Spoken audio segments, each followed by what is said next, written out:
One. Hey everybody, how's it going? It is Annette the Peacemaker from YGRL, the Yang Gang Report, live on Facebook and also on YouTube.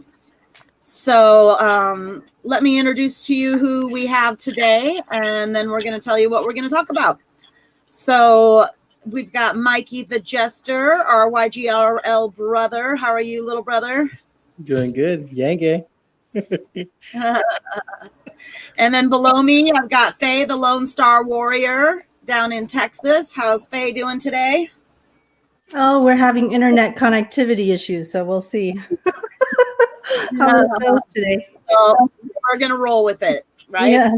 Okay. And then our very special guests are Devin the Visionary on Facebook. He is Devin Morkin. And Rhea the Mediator. And do you want me to say your name do you want me to say your Facebook name? Yeah, that's fine. Rhea? No? Okay. Yeah, no, she said go ahead. It's okay. Oh, go ahead. Okay, so she is Kyla Weir. Did I say it right? Is it Weir? Yeah, Correct. Okay. I'm impressed that Okay, you got so that. Kyla too. Weir on Facebook. But she prefers the name Rhea, so that's what we are going to call her. And so today our episode is titled, what did I call it again? I don't even remember now. Gosh dang it.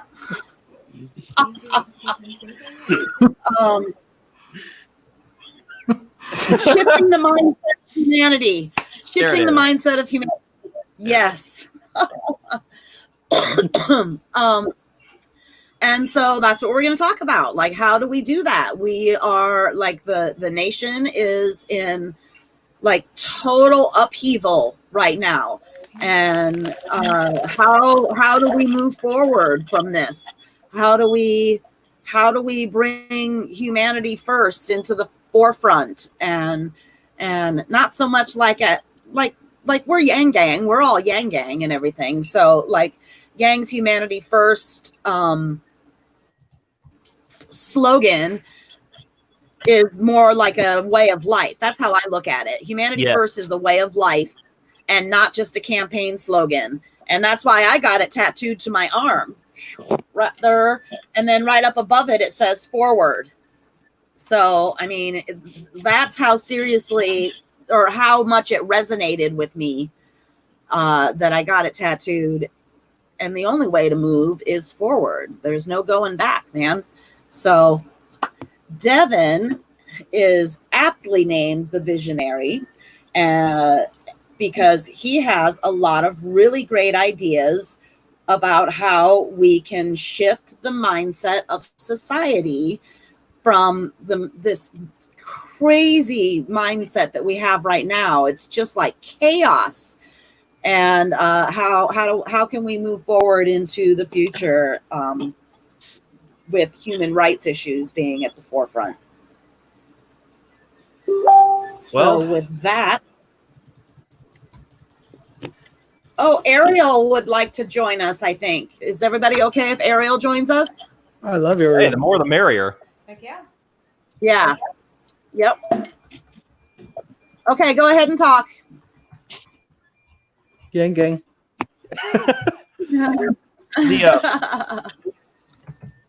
I've spent the past 10 years researching history, philosophy, both ancient and modern, and not for any other reason than because it fascinates me, it interests me. I've always had this understanding of human thinking and the way we move as a species, and I can see the pieces move in ways that I've never really been able to explain to people. It's just one of those things that you're born with. And up until the past 2 years, especially when Andrew Yang's campaign began, I had always felt like I was completely outcast. I've been persecuted for having the ideas and the views that I do. And then this man shows up. And it blew me away that we had a person that not only saw things similarly to the way I have my whole life, he was out there in public and preaching this message, and people were actually latching on to it. And I never thought I would live to see it. It gave me hope that maybe there's enough people out there that want to change and move forward and actually break out of this what I call a prison that we live in, because our way of life is nothing more than a prison, and an artificial one at that. Yes, it's a predetermined prison. It's designed that way. The best way I've ever seen compared to it, though, it's kind of a narrative.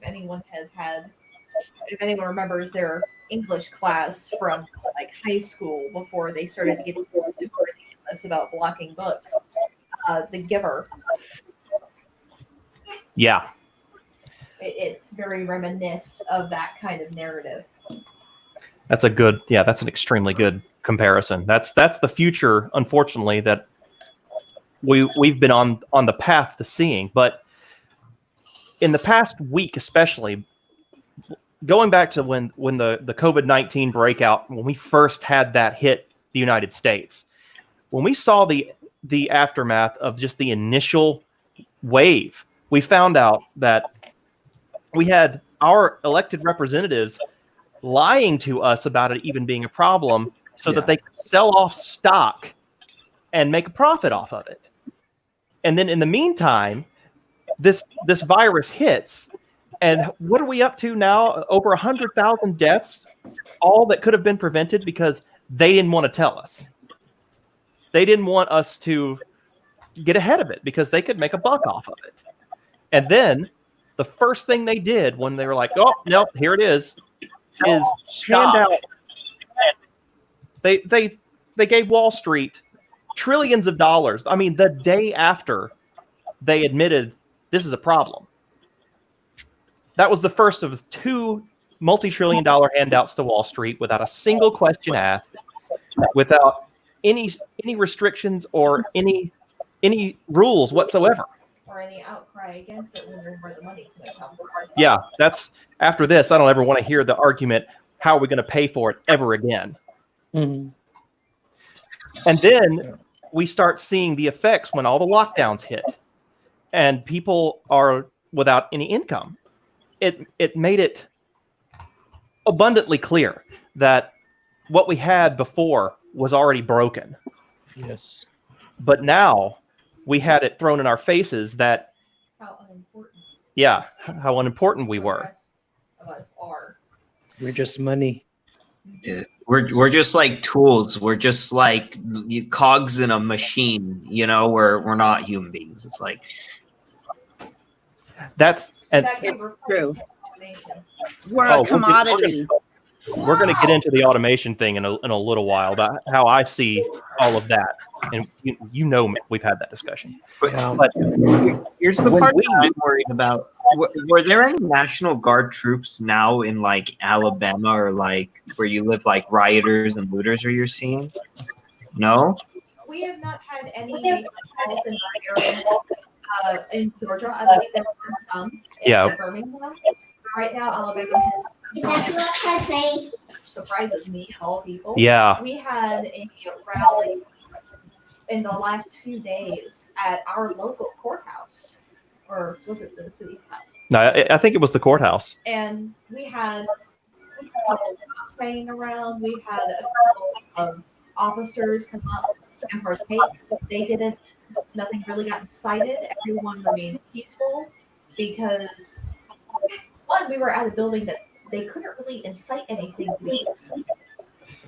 Like, yeah, like LA has been like a war zone, literal war zone, just like riots and fires and like have you heard of the LA riots in the Rodney King thing? Yeah, I was a kid when all that happened. I remember that. Yeah, this is like Rodney King multiplied by like 5. I believe it. Yeah, and I I apologize. I used to stereotype the Deep South for being like a little backwards or like ignorant and stuff. Yeah, we're used to that. I look at California and I'm like, okay, we're just as bad. And I don't we pretend to be all liberal and nice and all this Hollywood shit.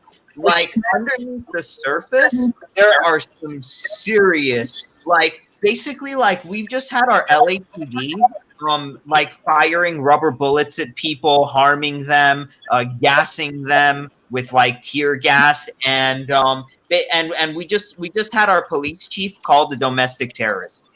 Wow. I don't know where it goes from here. Like, yeah. It's And one of the things I kind of want to point out about down here is the reason why we haven't had the same level of unrest is that unfortunately a majority of it agrees with what's happening. They think, oh, he deserved that. Oh, we want to see the president. Oh, we want to back that.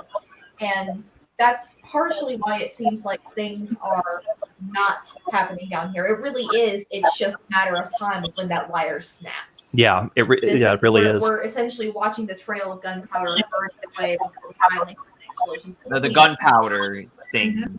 Yeah, From the old cartoons. Like basically, like we had like 8.5 hours, and I'll put the video in, like, of our like police force just being roasted, completely and utterly roasted. Like, you're incompetent, you're sick, you're ignorant, we pay you too much money. Our idiot mayor, who's like supposed to be this progressive, who's supposed to be this guy who speaks Spanish and has Jewish heritage, wants to give 54% of our city budget to the police when they have like declared war on the citizens.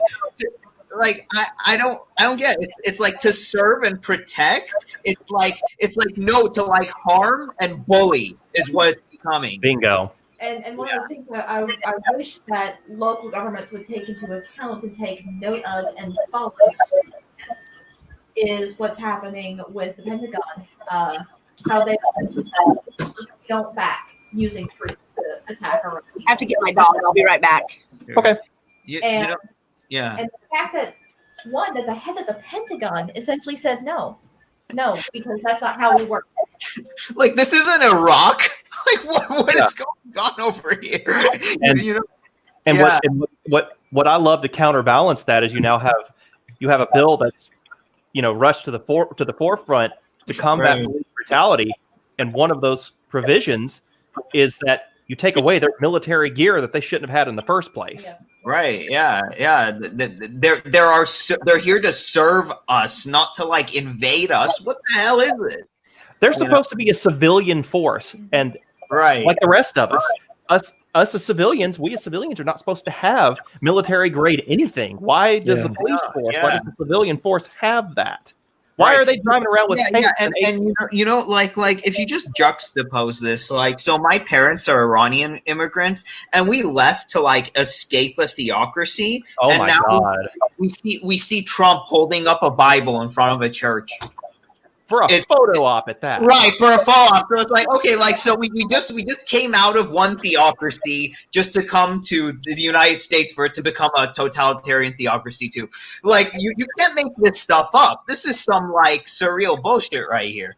And for them to one, tear gas the church that he wanted to, including the church residents who take care of it and handle it. They were the ones who were harmed by him just being able to get that photo op. And something that not a lot of attention has been going to recently is that police are using their power and the National Guard in some areas where they have instilled curfew.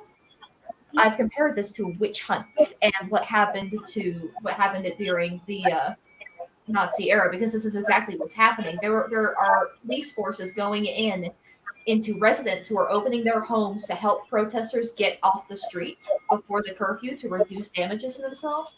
They're literally shooting and tear gassing private residents. I don't know if like if we build like a new whatever, we should have everyone who goes into any kind of job that requires a gun, whether it's police or military, to pass like IQ tests, to pass empathy tests, to know how to do conflict resolution, to know how to de-escalate. Why do we not have this? What under what rock do we find some of these people and hire them to become whatever the hell they are? I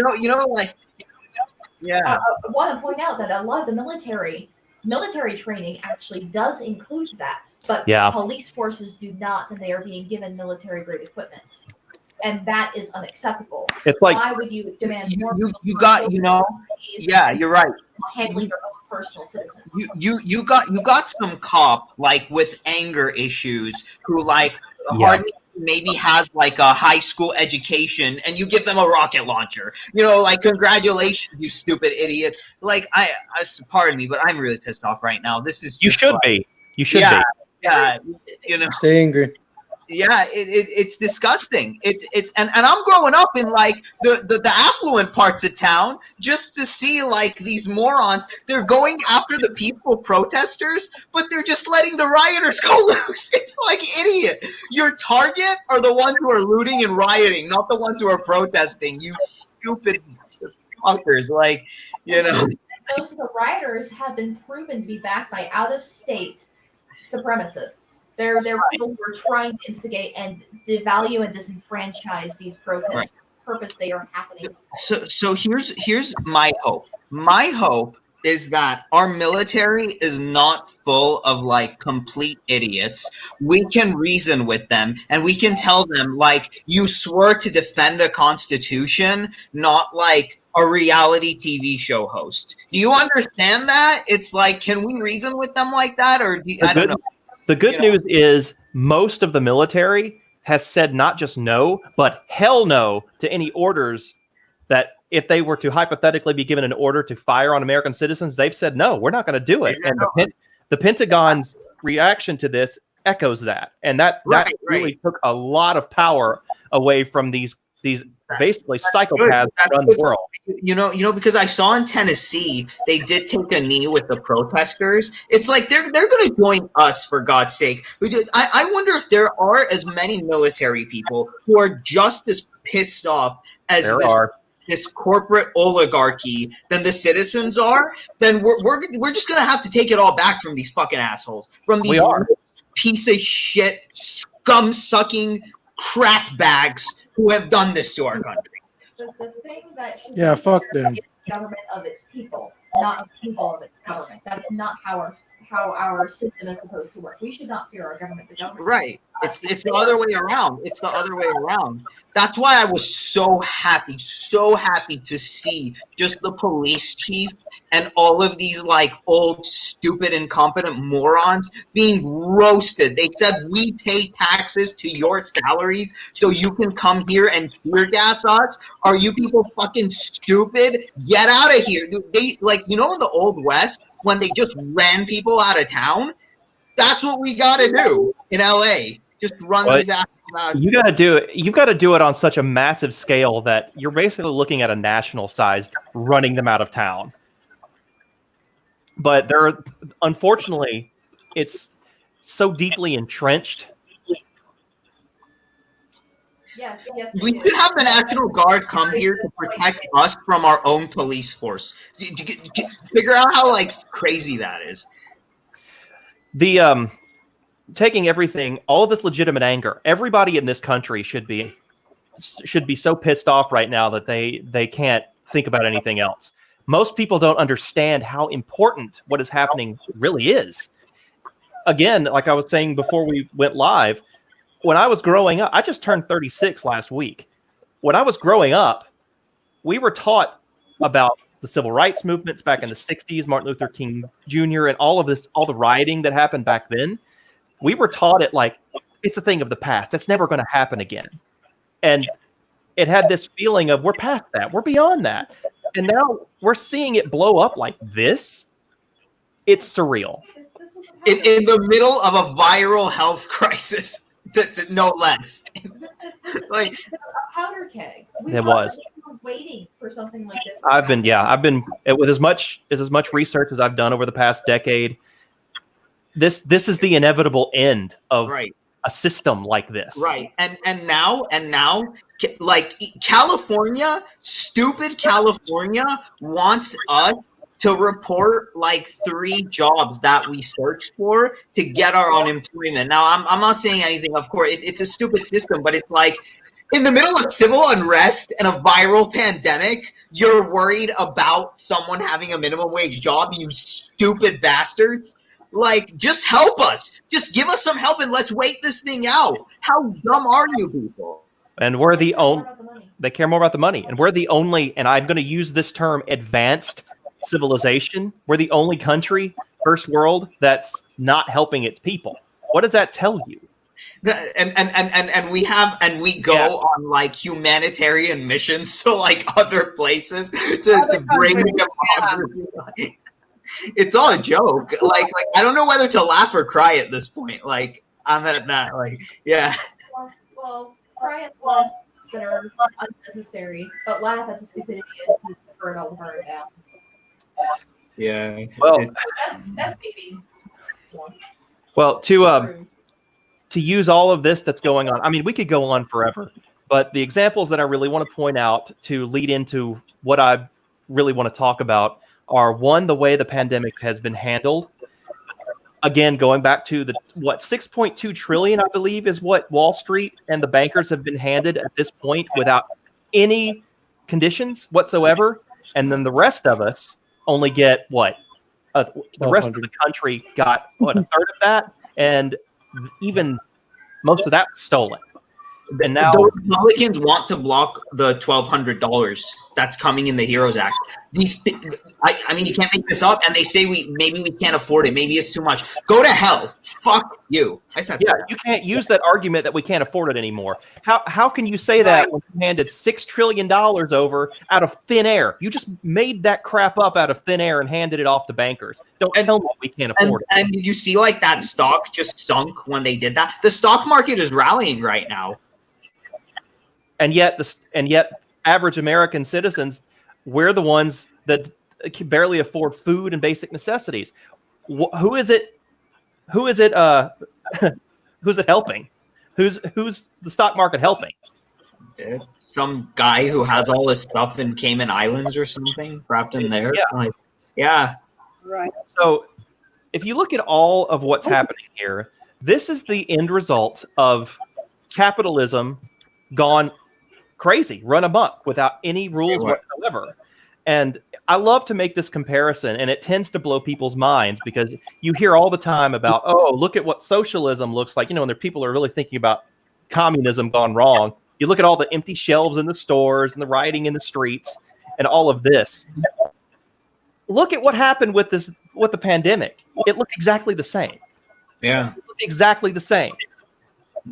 Any of those versions of socialism, and yes, there are many versions of socialism, just like there are many versions of capitalism.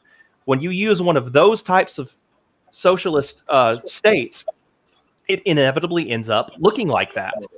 And it's because of greed. It is because of greed. It's actually like selective socialism for the well-connected because they privatize the gains and they socialize the losses. So when they screw up, we're all on the hook. But when they're doing well, it's just for them. It's just rigged. It's not even like a question at this point. It's just like we do well, we don't give you anything. We start doing bad, we share in the pain when it comes to the rich, but we don't share in the gain. Exactly. And we have hit a point in capitalism. We are in late stage capitalism. And if you look at the way that the common person is treated and the things they have to deal with versus all of those truly evil communist style socialist states, it looks exactly the same. It functions exactly the same. There is no difference. Where it counts, there's no difference. You can give me all the economic theories that you want, but people suffer in exactly the same way for the same reasons, because the people who rule and run the country are greedy beyond definition. And then they make like the security and police forces into domestic terrorists, unfortunately, who are just protecting their stuff and not life. And that is the most craven, sickening, filthy thing that we can't stand for anymore. And that's perfect. That's where we sit right now. When I first was introduced to the Yang campaign, thanks to Rhea back in February of last year, back when he was just an obscure guy who only had like 70 policies, but all were very well thought out. She explained this man to me, and I was like, really? This is a politician? I don't believe you. And I went to the website and I started reading through all the policies. I couldn't believe what I was reading. And I'm like, I love this man. I absolutely love this man, because even if he doesn't win, he's putting a message out there that politicians don't have to be evil. Imagine that. But the more I read it, the more the way my brain works is it's constantly moving, and it can see where a lot of people move 2 and 3 steps ahead for consequences. I'm like 20 years, 30 years, 100 years down the road. That's what we need.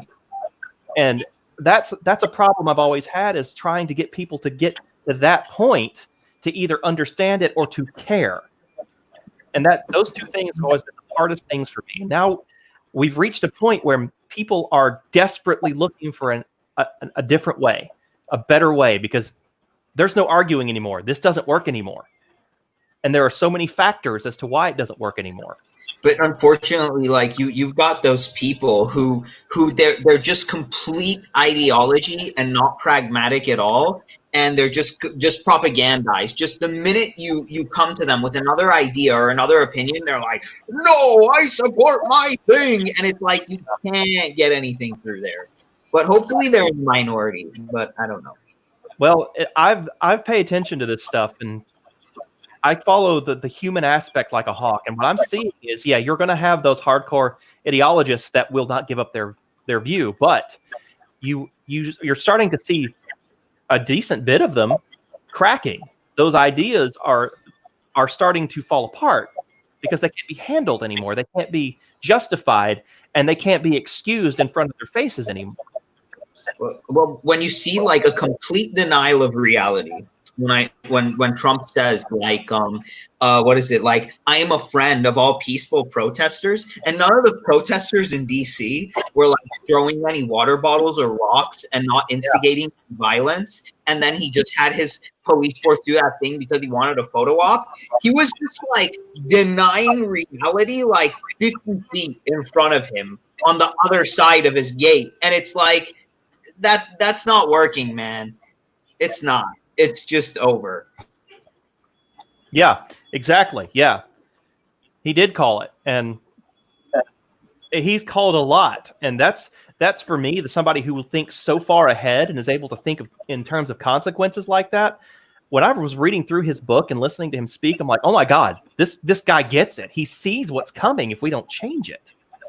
And we are now at a point where he said it would be like white supremacists, but it turns out like just people had enough. Like it's just people that had enough of the injustice. Yeah, and that's what I was expecting, because you can't put so much pressure financially on your average people without something breaking. And it took a viral global pandemic on top of something truly horrible with what's happened with all these riots. I thought it would come out of like Alabama or Georgia, but like Minnesota. Yeah. Like, what? So look at what we're seeing, though. To move into the ideas that I want to put out there.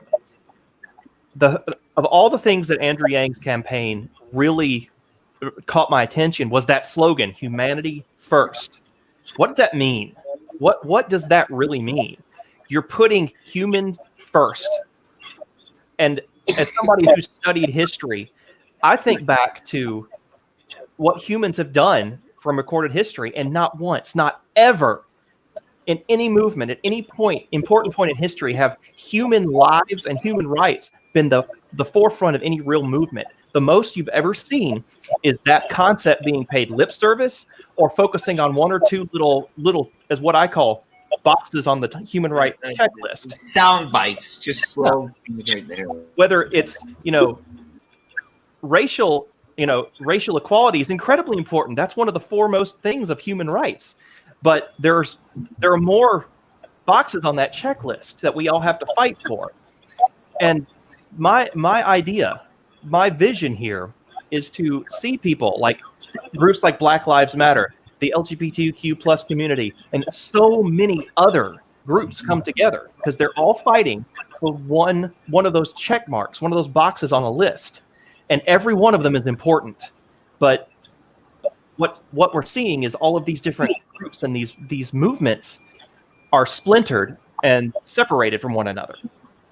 And Devin, I tend to agree with you because I had an experience with Black Lives Matter where they really didn't want me to talk about the fact that a lot of children were taken away from American families through the Child Protective Services already. Yeah.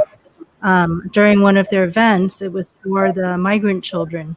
And I was like, but the fact that there's so many Americans who can relate to that because they are, not able to be with their own kids, that should bring more people into the movement, but they did not want me to, make that part of the message.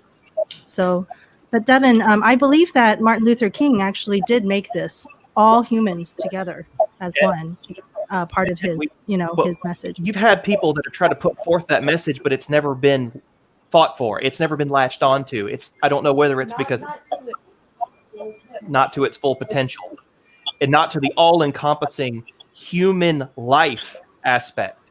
And we've reached a point where we've seen, I think at this point in modern history, we have seen an assault on human life in a way that really you can't argue it anymore. When you have our government, the only one in the world that could afford it and didn't, the richest nation that has ever existed in human history, basically tell its citizens, fuck you, you're on your own. When we have enough money and resources to end world hunger 5 times over. Think about that for a second. Our military, just the waste that happens too. Yeah. Like with the military, like don't they go and just like waste all the gas, the fuel or whatever, and like dump the fuel, or they just like burn it off or something, because if they don't show that they didn't spend all the money, then they won't get as much money next time. So then they go out and blow it on a really expensive shit that they don't need. Exactly. Yeah, I've seen several reports of that kind of wasteful spending, and that's money and resources that could have gone to people who really need it. Why is it? Yeah, I'm gonna make something here, but it's funny how even like slaves in Egypt. They were slaves, but they didn't have to be slaves, and their slave labor wasn't used to hurt them. Are tax dollars going to be attacked with a militarized police force? Just think about that. Oh, it's just another part of the institutionalized looting. That's all it is, and that's what it's been for 100 years, especially since the Federal Reserve was instituted. I could go on about the Federal Reserve. We're not going to get into that, but since then, definitely. But we have spent the past 50 years, 60 years with the civil rights movement still on everyone's mind. So this strikes a chord with a lot of people, as well it should. And it should bring back to the forefront that we've never put the proper value on human life. And going back through human history, human life has never been seen as anything but a tool for the people that are ruling at the time. To an end, right? Yeah, to an end. And especially now, and if you think about it, even when slavery existed in the Deep South, the poor Southern white people, they were having it terrible. I mean, if we think about it, because if they didn't want to work for a rich, white landowner in the South, and they were a poor white, then a slave got a place to eat and to sleep. They were on their own. They could just it's crazy. Our society, really since the foundation of this country, but if you go back through human history, the most important thing has always somehow ended up being material wealth. It's always been. And whether we're talking about the ancient, biblical days when it was all about gold or salt or something like that, or in the more modern days with a fiat money system where it's the almighty dollar or something like that, it's always the money. It's always the money that takes precedence, and the people who have that money who almost always acquire it through basically stealing it from everyone else, are the ones who are protected and the ones who are considered important. We keep making that same mistake over and over and over again.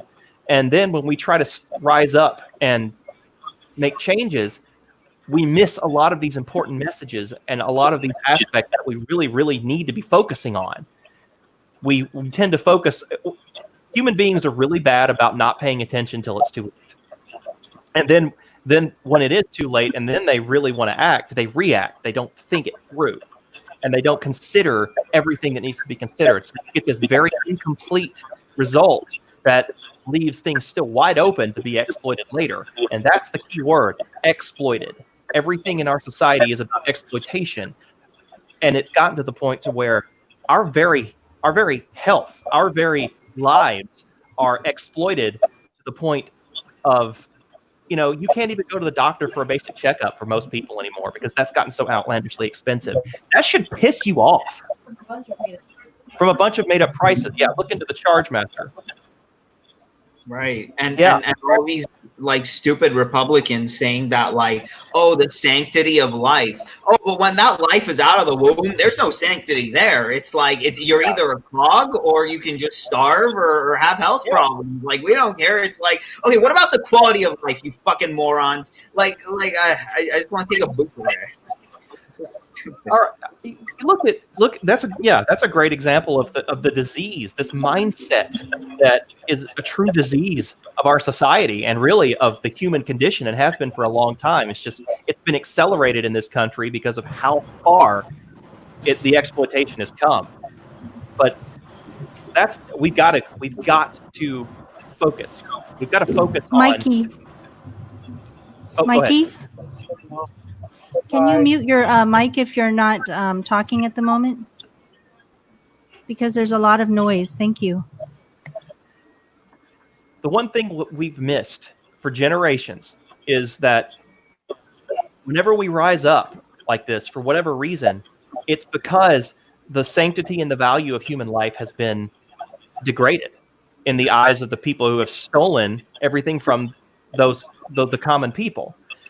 Instead of knee-jerk reactions, instead of just reacting, think it through. In this case, one, you need to look at who the real enemy is, and two, what their weapons are. Also need to work on finding a way to break through this conditioning that's been happening with our society since forever. Yeah. Value has been placed on labor for really no reason aside for the sake of labor, which ever since the dawn of time has been about what you can produce. It's all about you want to be significant, you do something for it. When that really should be the case. There was a time in most of human history, for things to progress, there had to be human labor. But it wasn't used properly. I want to go back to an example here. Tribal societies have been proven to be the happiest people on the planet because they know how to treat each other and still be a community. And yet those are the very people who have been exploited and killed off over the years by the greedy, by the powerful. Look at European histories. Look at Great Britain. Look at how that went down. Oh. Lewis would like to join us. So I am going to let Lewis hop on with us. All right. All right. Done. Paste. Go. Sorry, guys. I had to go pick up my wife because there's riots in Sacramento or something. So she has no school today. Oh, God. Well, stay safe out there, Mikey. Yeah, stay safe. Definitely. I'd like to show you guys a video from 1964. It was Mario Savio on the Sproul Hall steps of my alma mater, UC Berkeley. It's a very famous speech that he gave during a student protest. I'm sure I've seen it, but I can't remember the exact one. I'll know it when I do see it. Yeah.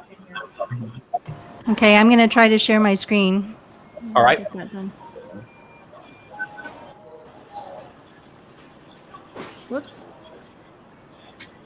Okay, I have to do it like this. Ready? Let's go.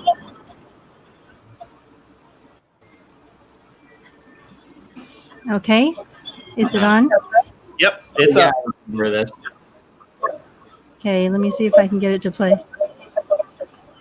Yeah, we can't hear it.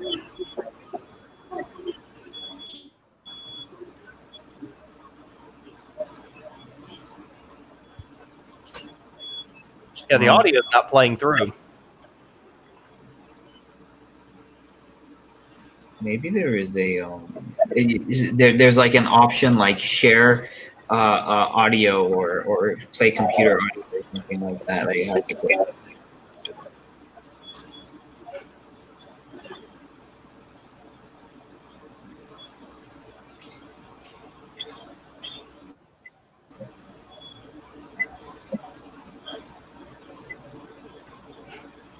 Okay, I'm going to try again. All right. Okay. I'm going to do it on Chrome. Maybe it'll work better this time.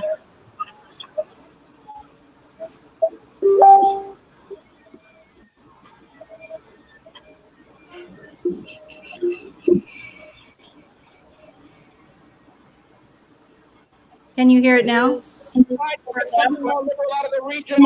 we go. Here now. You can hear it? Okay. We can. President Kerr actually tried to get some more liberal out of the regions in his telephone conversations. Why didn't he make some public but maybe statement to your that mic effect? doesn't And the echo. answer we received I from a think. well-meaning liberal was the following. He said, would you ever imagine the manager of a firm making a statement publicly in opposition to his board of directors? That's the answer. So I ask you to consider, if this is a firm, and if the Board of Regents are the Board of Directors, and if President Kerr, in fact, is the manager, and I tell you something, the faculty are a bunch of employees, and we're raw materials, a bunch of raw materials that don't mean to have any process upon us, don't mean to be made into any product, don't mean to end up being bought by some clients of the university, be they industry, be they organized labor, be they anyone, human beings. There's a time when the operation of the machine becomes so odious, makes you so sick at heart. You can't take part. You can't even passively take part. And you've got to put your bodies upon the gears and upon the wheels, upon the levers, upon all the apparatus. You've got to make it stop. And you've got to indicate to the people who run it, to the people who own it, that unless you're free, the machine will be prevented from working at all. Yeah. I love that speech. Yeah. Yeah. So here's the actual text of it. But I mean, it's like, wow. And he was absolutely spot on, too. Absolutely. Just be a mindless cog in a heartless machine. No way to live. Yep, you've got to put your bodies upon the gears and upon the wheels, upon the levers, upon all the apparatus, and you've got to make it stop. That's what's happening right now. Yeah, that's the protesters. You have, and you have to make it stop. And what's happened here, where we've gotten to in 2020? What year was this again? 64? 64. I mean, you're talking. My God, this guy was talking way ahead of his time. He saw it way back then, and those are the years that a lot of the, especially conservatives, considered to be the economic golden era. And he's talking about this. And 60 years almost later, we find ourselves back where we started. And the reason we keep doing this over and over and over again is two reasons. One, we let greed take over. Yes, it's part of human nature. Greed is part of human nature. It always has been, and hopefully one day it will not be anymore. But greed, when you try to use the human nature argument, you can't just use that argument when it's convenient, because greed, yes, is part of the human nature, but so is innovation. So is creativity. So is empathy and compassion. It's self-actualization. You know? It's a choice. There is always a choice. The human human beings are a higher form of life. We have a consciousness. We have a self-awareness that no other animal on the planet has. I mean, that could be debated, but it hasn't been shown or proven yet. But with humans, we know it. The things that we can accomplish are incredible, and we do it by choice. What we have to realize is that every action we take, every decision we make is a choice. You have to think about what it is you're doing it for and why. Why do we do what we do? Look back to 1969. We put a man on the moon. That was 1969. Why did we do that? I've heard people say, well, it was capitalism that did it. Really? Capitalism? We wouldn't have gotten to the moon without capitalism? I think we would have gotten to the moon regardless, because that's just the human nature. That's just the human mindset. We're curious creatures. But the question is not if it'll happen, but why? Why do we do it? Look at what we have around us right now. In the midst of all of this horrible garbage fire that is the world in 2020, there are other things that we have going on that we don't pay any attention to. We still rely on oil when there are forms of free and unlimited energy that we could have had 100 years ago thanks to a genius named Nikola Tesla. This man developed things that were so far ahead of his time that the people of his age could not comprehend it. The man was a genius. He foresaw cell phones. He described them 100 years before we had them. And he developed a form of energy that no one would have to pay for, and it could be transferred through the ground or the air. And it was seized. We would have had it except for one decision that Nikola Tesla made, because he was too trusting. He was too naive. And at the time when he was working for Westinghouse, and I know you've heard that name, when he was working on this form of energy, Westinghouse was like, oh, I'm going to make a ton of money off of this.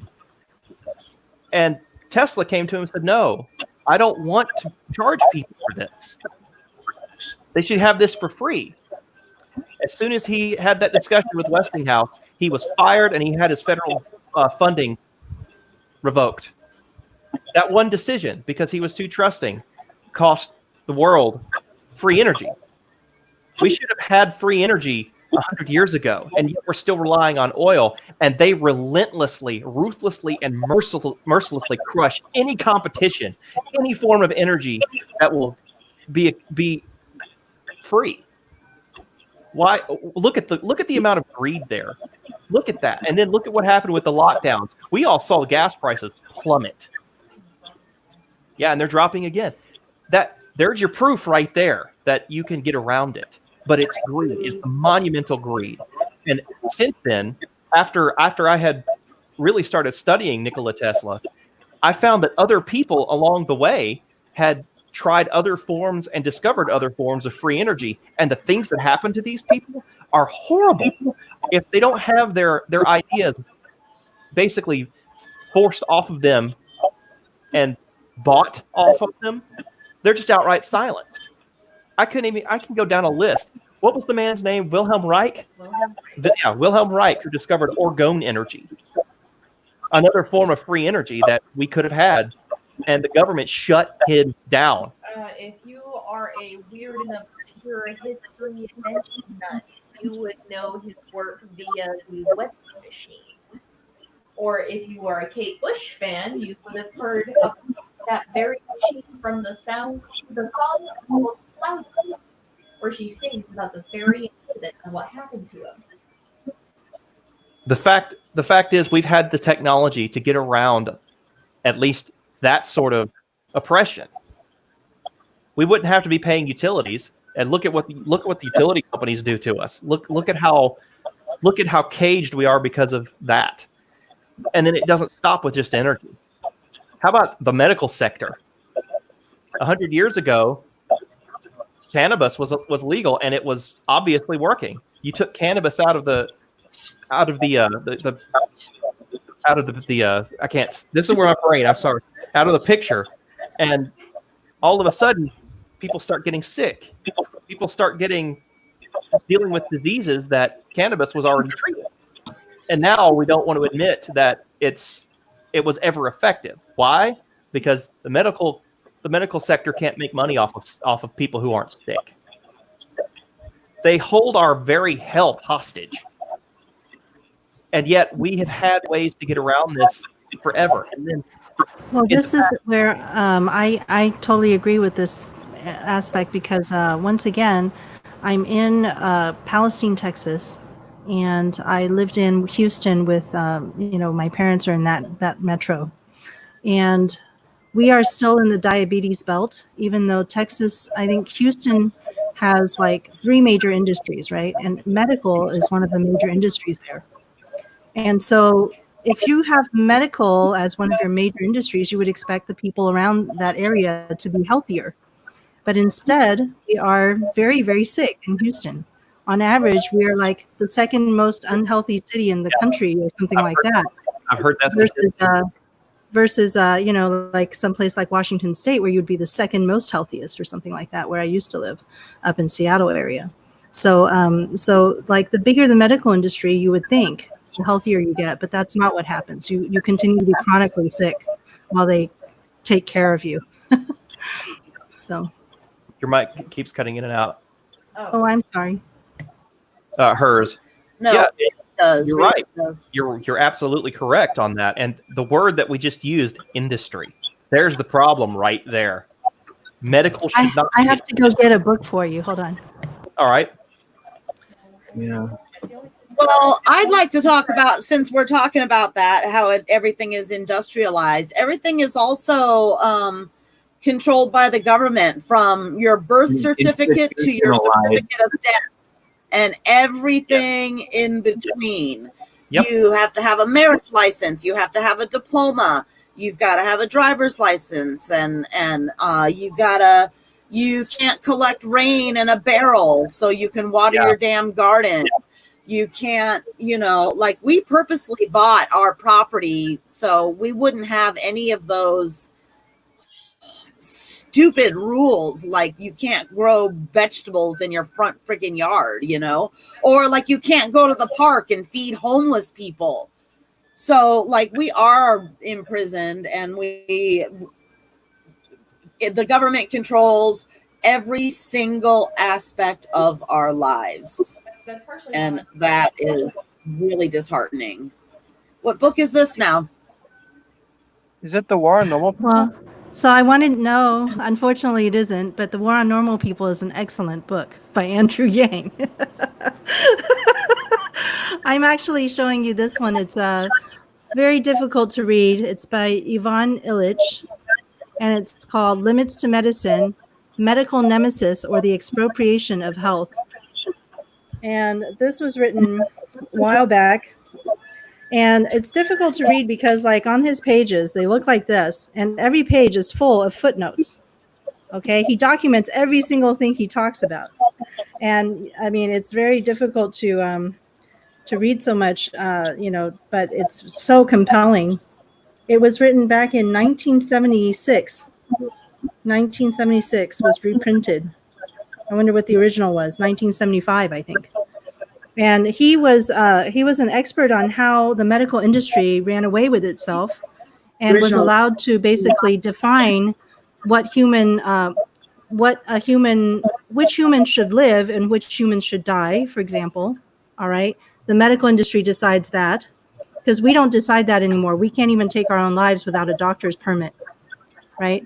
And who gets born, who doesn't get born, who gets saved, who doesn't get saved. The medical industry decides those things, which should be moral issues that humans decide, all humans. And then he goes through a lot of different interesting things about how a third of our healthcare, a third of our disease is actually iatrogenic. So iatrogenic disease is when the medical industry causes the disease itself. So if you're interested, you might want to pick this up, but it's a little difficult to read, but sure is interesting. Yeah. My mother was a nurse for almost 40 years, and she saw a lot of this stuff before she was forced to retire at the end of her career. She was working in hospice care, and some of the crap that she saw there was appalling. It was absolutely appalling. What were you going to say about your mother? I was going to mention that due to all of the things that Annette was talking about involving how the government has control over lots of our lives that's one of the reasons why my mother even bought a house for us. She went out of her way while I'm going to college to, instead of having me have the struggle of paying for an apartment and worrying about having a roof over my head, that she bought a house and put herself in that kind of a bind to be able to make sure that I have housing, so that way it can be more affordable. Get this, it is more affordable in our little podunk town of northern Alabama to buy a house and pay the mortgage on that than for me to stay on campus at the local university, which is essentially the most public private college in the country. When buying a house and locking yourself into a mortgage is more affordable than being able to pay for your child to be able to go to school, to go and get an education that's now deemed mandatory by essentially everywhere, even your basic bitch jobs, there's a problem. That degree determines your value. And some would say that I'm having a worthless degree, and you know what? I don't care. I'm still going and using that education for benefit, even if it's not going to actually serve me, because I want those resources. I'm using that opportunity. I'm actually doing a BFA, a Bachelor of Fine Arts. I'm going to be a sculpture artist. I'm going to try to do that, or go into my dream. But the thing is, the money that goes into that never reaches the students. I want to tell you something about this. This is back in comparison to what we were talking about involving how that stimulus money, quotes there, barely even made a dent to what we need. Do you know how much money comes to me? Oh, and when I pay for a full ride, that helps support me, helps me be able to manage purchases, anything like that? I get $150.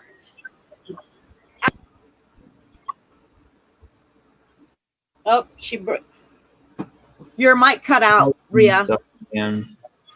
I get $150 out of about $6,000 spent in that. And that money they take out of each class. Each class gets accredited for about $900 a pop. And then you have an additional $100 charged for services and fees. And they either do it one time, depending on the class, or two times, depending on the classes. I only see about 15% of that for me to actually use. And I'm paying for a full ride. I'm paying the full semester course, which is 12 credits minimum. And I mean, that kind of formula is what all of college is like now. And that's all of society now. You make this certain amount, you are taxed at every freaking turn. You are taxed at any means of being able to do that.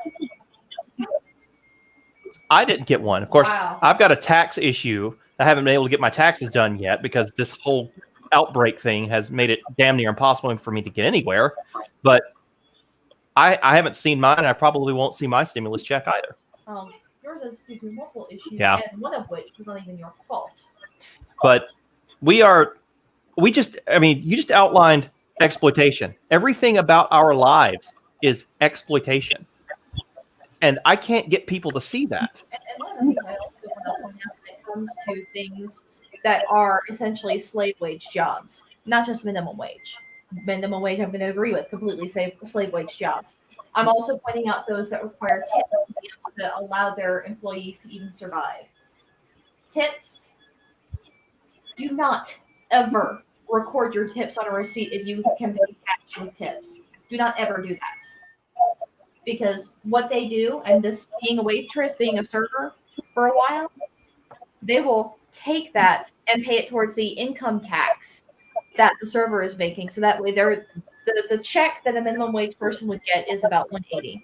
That's based off of my own personal experience. That's a weekly check. And servers are getting $15 to $30. Yeah, that's everything about our society.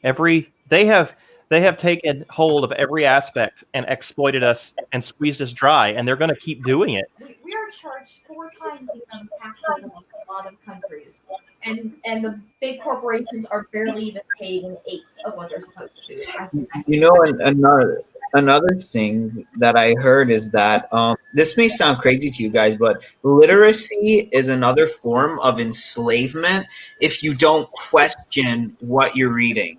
Like if there's a period there, but there's no question mark. They don't, because a declarative statement, it's like, what's a declaration? When somebody declares, it is an order. It's like I declare you do this and you do it. But then if it's a declaration, it's like, but a question is like, when you put that question mark there, it's like, why?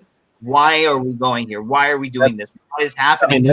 But they don't want, it's like, we declared, you follow. And we gotta get that. That's what's going on with education system. Bingo. I was about to get on that. That's what's happening right now. This is what a lot of people my age, our age, they're going to college. Some of those that are younger than us are, yeah, no kidding. Yeah. Some people that are younger than us who are starting to go to college and are seeing some of this unrest and not really understanding. Even college now is starting to find a way to remove the critical part of education. What is education? Education is learning. It was supposed to be learning how to critically think about the world around you and improve it. And improve yourself along with it. It's not that anymore, and it hasn't been for years. It's now a means of being able to monetize and control the mindset of society, of the culture. Yeah. Culture has become yeah. So I brought up this. Remember, I was showing you that book by Ivan Illich. Yeah. Yeah. Well, here he's writing his first book earlier. I think was called "Deschooling Society." So he's going after exactly the same things we're talking about. And the reason he says all of these industries get out of control is because we expect them to regulate themselves. But right? they're not. No. Well, it's like asking the fox to stay out of the hen house by himself, you know.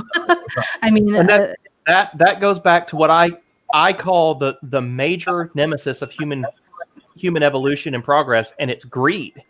I use the word a lot. Greed and exploitation are the two words you're going to hear me use the most, but that's because that is what we're up against. Mm-hmm. This is a lot of the reason why I'm actually homeschooling my son. Like we look at like these communist countries or theocracies. We say, look at how they're unquestioningly just following their leaders. But then what's the Pledge of Allegiance here in this country? Like oh yeah, and you have to put your, you know, and yeah. I have something to say about that, and this is one of those things that I stand by and revisit constantly. I love this story. My grandfather was a World War II veteran. He was one of the few that came home, and he is one of my favorite things that I ever heard about him was he was a pacifist in the military who doesn't know his own body count. And I had an incident when I was really young. I think it was shortly before he passed away. I was in elementary school, and I had already started learning about these kinds of things. I was curious about the Pledge of Allegiance and all of that, and I learned the truth about that. I learned about the history of it, and I stopped standing. I stopped doing the hand over the heart. I just sat quietly when it happened. And I had a teacher try to tell me to do exactly that, to stand up, you know, be a part of the Pledge of Allegiance. And like, first off, it involves religion. With how this is being managed right now, that's not how it's supposed to be, and that's how it never was. And it's my right to refuse that, and that's what this country was for. Right. And it eventually got to a point where I got sent to the principal's office, and I was upset. They had called my dad, who wasn't in the area. He was here, and this was up north. This was up in a school in Maryland, by the way. Right. Maryland. And they tried to get on to me. They tried to get me in trouble. And my father happened to get the call while he was at his parents, while he was visiting his father, which was the World War II veteran. He got on that phone and gave the most chilling chewing out I have ever seen a principal get from a parental figure about this. and it wasn't a trouble again. And ever since then, I have been talking to teachers and explaining to them, I have every right to do this, and you have no reason to force me to. And Right. if you want to try it, hear my reasoning and then decide. So, And I have won every single time. yeah, so then that just goes against freedom. Oh, you're free in this country. It's like, am I free to not pledge allegiance? No, you're not. You have to. It's like, like what the fuck are you talking about? Right. Yeah, you're free as long as you do what we tell you can do. Right, exactly. And then it says like when you're even that little, you don't even know what the word indivisible means. I'm like, is there an invisible ghost that I'm talking about? Like, who's invisible? I see people here. I'm like, you don't even know what the fuck you're saying. They just tell you to say it, and they're like, no, like we value freedom and openness and thinking, fuck you. It's And I've seen these posts going around from these people who are all Trump supporters. Like, you've never known how to respect the flag if you've never been handed a folded one. I was like, excuse you.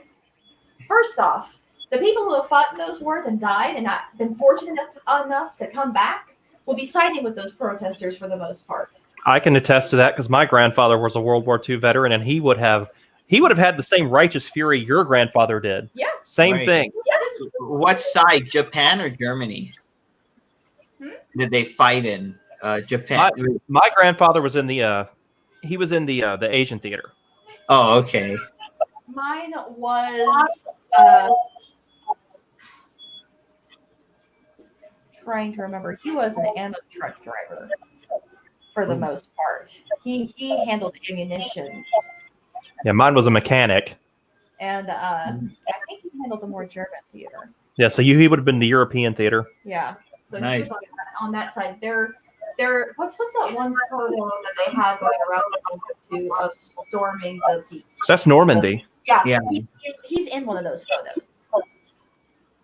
And there are stories that I've heard of this man, and I actually was supposed to get a relic from that was ripped out from under me, but we'll get back to that in a while. Your family. My family sucks for the most part, relatively. Some of them don't. I love some of them, but some of them have earned my wrath. But one of the stories that I got, and I actually used this to essentially smack down one of those meme posts of, if you don't respect the flag, you've never been handled the folded one. I'm just like, okay, first off, frick yeah! Oh, good. Amen to that. I'm so glad you brought up Native American. I'm so glad. One of the things I bring up anytime they try to pull disrespect, I'm like, first off, they would be backing these fights, these protests. One of the stories that I remember before my grandfather passed away was he had an incident where he combated racism in the ranks. So another ammo hauler was being essentially reprimanded for no good reason and threatened with violence among the ranks, among their own familial ranks. These were friendly parties. And my grandfather had to step in and essentially threaten the guys. Yeah. And I'm just like, you don't get to say something that you don't know. You don't get to. If you're going to use this fight that these people have gone through as a means to back your ideals without understanding why a lot of them went in the first place, then you have no reason to be speaking at all. Well, we've gone on a fun tangent here, but I want to bring it back to the whole idea of human rights. Yeah, recenter. So I also wanted to point out this next thing he tackles is the right to useful unemployment. So you don't need to be employed to be a human, huh? Yeah. Surprisingly, you still have value.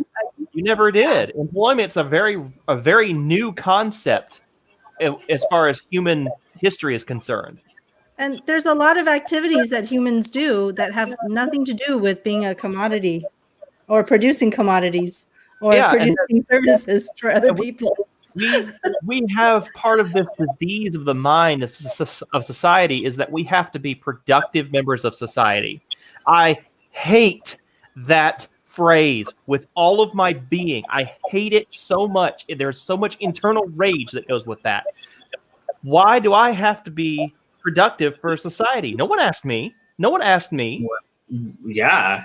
No one's before I was born. I wasn't asked, one, if I wanted to be born into such a society. Two, if I was, consenting to give away the best years of my life to produce for somebody else. And then what am I getting back for it? In this society, zero. We get a paycheck that is, as you put it, it's slave wages. And then we're told we're supposed to be happy with that? What do our leaders produce? Just stupidity and just hurting? Yeah, they produce nothing. They produce nothing. And give themselves rewards. And give themselves rewards for it. So Right. let's look at the economic side of this human rights thing. All right, because now I'm heated over all of that. Going back to the $6 trillion that Wall Street was just handed, and how many trillion was it back in 08, 09? How many trillions of dollars were handed over to Wall Street for that disaster? How much money have the 1% just handed to themselves and laughed about it? And yet they've watched the rest of the society deteriorate. In 10 years, we haven't seen a minimum wage increase, but we've seen the cost of everything go up from a third to double what it was just 10 years back. As well as market value, based on a study from 08 to 2015, where they have claimed that there has been a housing market increase, there is actually no real incline at all, nothing significant enough. So property value is basically nothing, or at unchanged. What you're spending now on property is going to be essentially the same as what you would have spent 10, 15 years ago. But it only seems like it's a lot more due to the inflation. But comparing actual value to it, it's the same. So the question when it comes to the human aspect of employment and work and labor is, why do we do it in the first place? Why do we have a society that exists and is supported entirely upon this idea of human labor? Well, it's greed partially. Yeah, up until now, we've had to rely on human labor. For most of human history, we didn't have the technology to do anything else. So there was a necessary aspect of that. But as time has gone on, the need for human labor has lessened. And as we of the Yang Gang know, we are well educated on automation. But how deep does that go? I mean, what's really going on with automation? How far have we progressed technologically? Well, we have reached a point to where we can 3D print bridges and houses. We've reached a point to where a tree can be cut down in a matter of a minute and a half to 2 minutes, where it would have taken those, current technology a whole day to handle that one tree. Yeah, for loggers. We're watching AI outdo everything from burger flippers to brain surgeons. That's the one that got me, was when they had AI compete against brain surgeons in China, and the AI just wiped the floor with every metric. And it's in law, it's everything. We've reached a point where we don't have to give up our best years of life anymore. Yeah, for sure. We can live in a Star Wars kind of society with our own kind of beam me something up. But these barbaric fuck faces who don't want that to happen because they think that they'll lose their status are blocking just this amazing future that we can all have, and they can be happy in it and have what they need in it too. But they're just scum. I don't know what else to say, that they don't allow that to happen because they have an attachment to their status and their power. They're just sociopaths at this point. They're just sociopaths. Continue holding that trophy of I agree with all of that. Yeah, it's the power. It's that control over everyone's lives. A multi-billion hostage situation. And they control every aspect. Yeah. Yeah. It's Yeah. essentially a multi-billion human hostage situation. Right. And we're just saying we don't want to be a hostage anymore. And they respond with tear gas and rubber bullets and a thing. But eventually, like, I think if it not look like they control, like, what does a hostage have? The gun to your head. Now, what is it? Like, the military is the gun that they're using. But this gun is like a sentient gun that can reason. So if we can reason with the gun that they're using and tell the gun, you can live in this world of abundance too, maybe that gun can turn around on them instead. I'm going to argue the analogy of the military being the gun because I don't think that's accurate in the current society. I think the real gun to the hostage situation of humanity is the people in control of the money and the power. That's the real gun. And the military is the trigger. Yeah. While the rest is the capitalistic overhang, the 1%, or however you want to call them, they're the ones who are the real minds behind it. Right. And Andrew Yang said it best about the idea of the mindset of abundance, and that human value, economic value, and human value are not the same thing. We use this placeholder of money, and we've always used some kind of placeholder for value, but land, gold, salt. But now we're trading these elusive things called dollars, and when you hold a dollar in your hand, you're already holding an archaic piece of history. It's just paper, cloth, and ink. It does not have any real value. And then let's go back in history when we were using gold. It's just seeped into the mindset of every society. Gold equals wealth. Why? Let me ask you, why does gold have such value?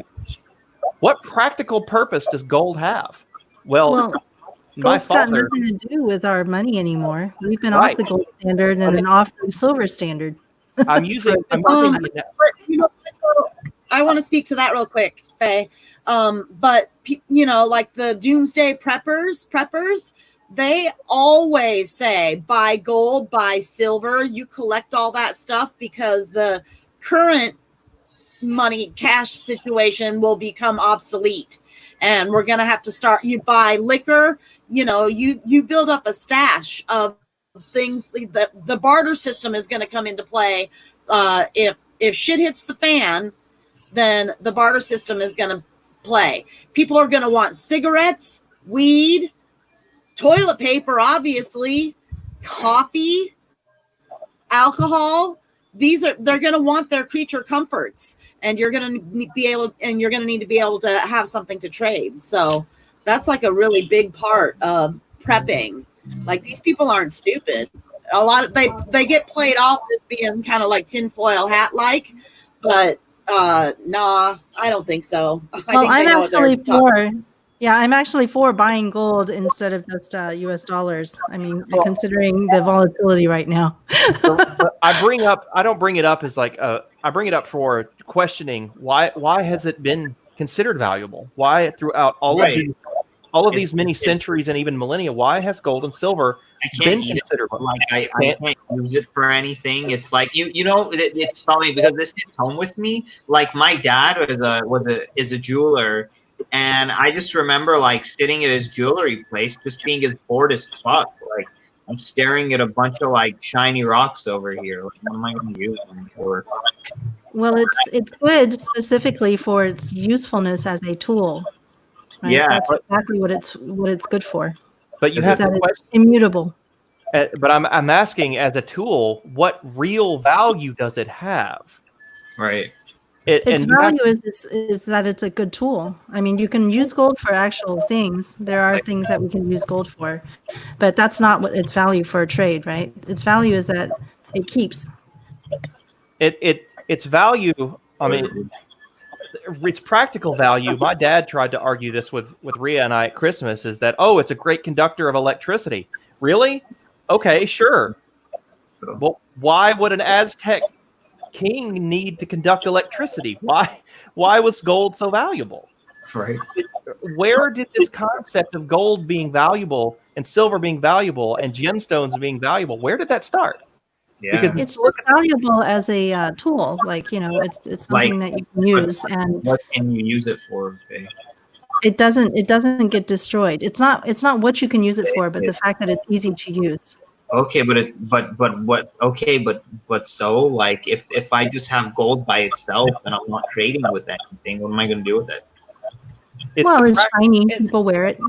I don't care. Being able to understand the human mindset, I personally think that's where it started, is that human beings saw a shiny rock and thought, ooh, this is pretty. And they started putting this value on it for that. And they're like, oh, there's not much of it. And it just started becoming this hoarding situation. Well, it's certainly better than tulips for trading. I mean, for obvious reasons. It is. Or trading food. Or trading. I mean, there's a lot of reasons why there you go, Mikey. There comes a point where you have to start asking yourself about these things you use. What real value does it have? What purpose is it serving? And so is it really even usable? It's divisible. It's easily melted into different coins. It's soft. I mean, it's those properties. But I think the real question that we're trying to get at is, what is the value of money at all? Any kind of money. There you go.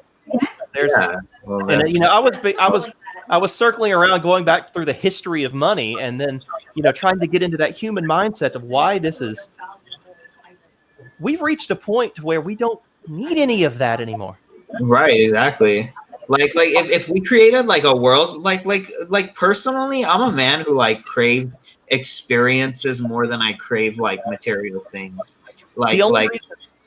These things up on the wall back here, you can't see them from the top of my camera. This is my RPG collection. These are my stories, my novels. Oh, cool.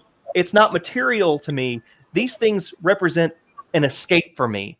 It's like reading a good book or watching a good movie. These are what those things are to me. They're experiences. Those are the kind of things that I value. And I love being able to sit down and share that kind of stuff with someone like Rhea. That's where the value when it comes to me. The money involved in it is just, that's a side note and annoys the crap out of me. One of the things Right. We were asked recently by family when it came to what we really want, when it came to, we're planning to be married eventually. Our wedding got put off due to the coronavirus, and we're trying to have our ideal wedding.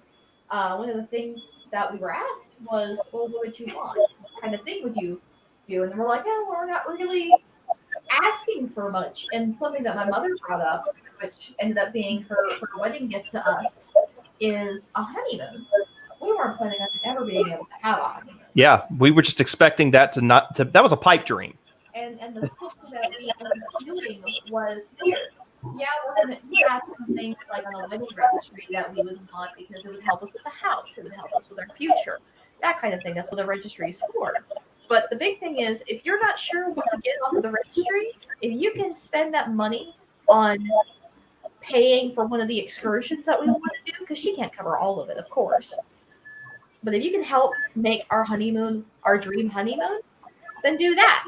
We were more worried about being able to have the experience and spending the time together for that experience than anything else. One of the things that Hugo and I talk about constantly is what we want to do. My dream, which sounds utterly childish, but is my absolute dream that a lot of people never get to do or have to have the money behind them long before they even start it to be able to do it.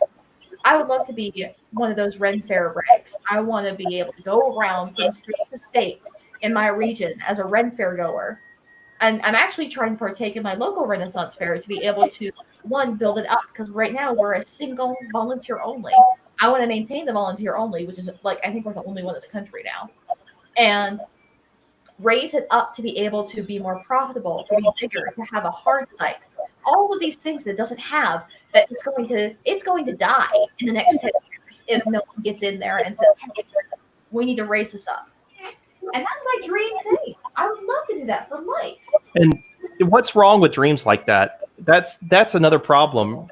It's not practical. It's not profitable. And then to further squash people's dreams and passions, we say, oh, that's not a career. Oh, that's not a job. So I don't want a job. I don't want a job. I want to live what little time I have in my life. I want a job, I want a life. I want a life. Now, Right. Yeah. Like when I like aerial photography, and I got like this big windfall of cash.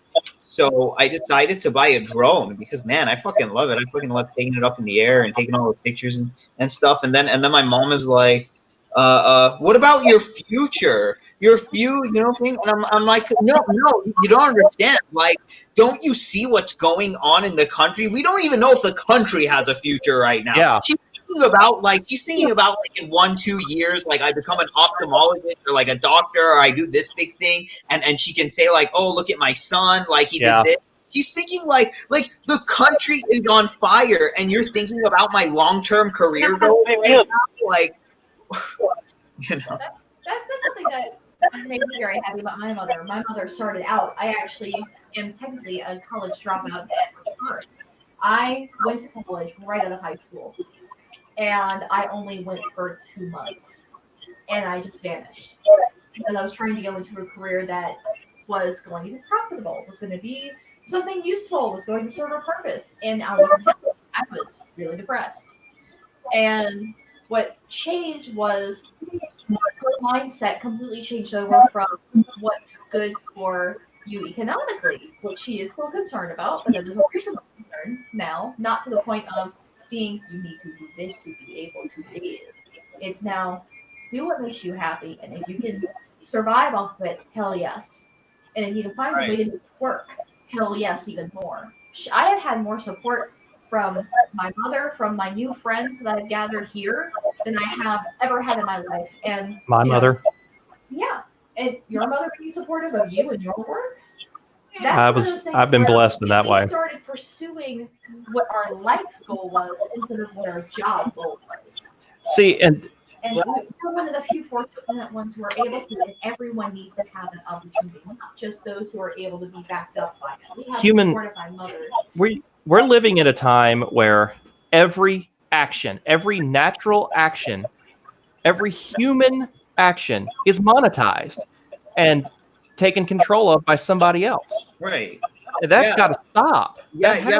Stop. It's funny because like I really like video games and stuff, but now I'm just seeing like video games have been completely corrupted by this monetization shit. They keep asking if you want this new level, but you pay these little microtransactions, and they keep asking for it, and it's like, can you get the fuck out of here and just let me enjoy like the game that I'm playing? What happened to the good old days where I can just play a game without being asked if I want to buy 50 fucking expansion packs and like all this stuff, and it's terrible. That's why we both stopped playing MMOs. Yeah. We're trying to find one that doesn't do that. Right. We're looking at a time where something has to give, and I mean, in the past week, you've really, really seen something's got to give, and to bring this back to the ideas that I've had. We have a very interesting, just in the people here on camera, we have a very interesting and diverse group. Ariel, you said you had Iranian descent? Heritage. We have 2 people that have obvious Asian heritage. That's awesome. That is awesome. But there's still this problem that we're looking at where too many people focus on those types of differences. It doesn't matter. It does not matter. And I'll throw out the science here.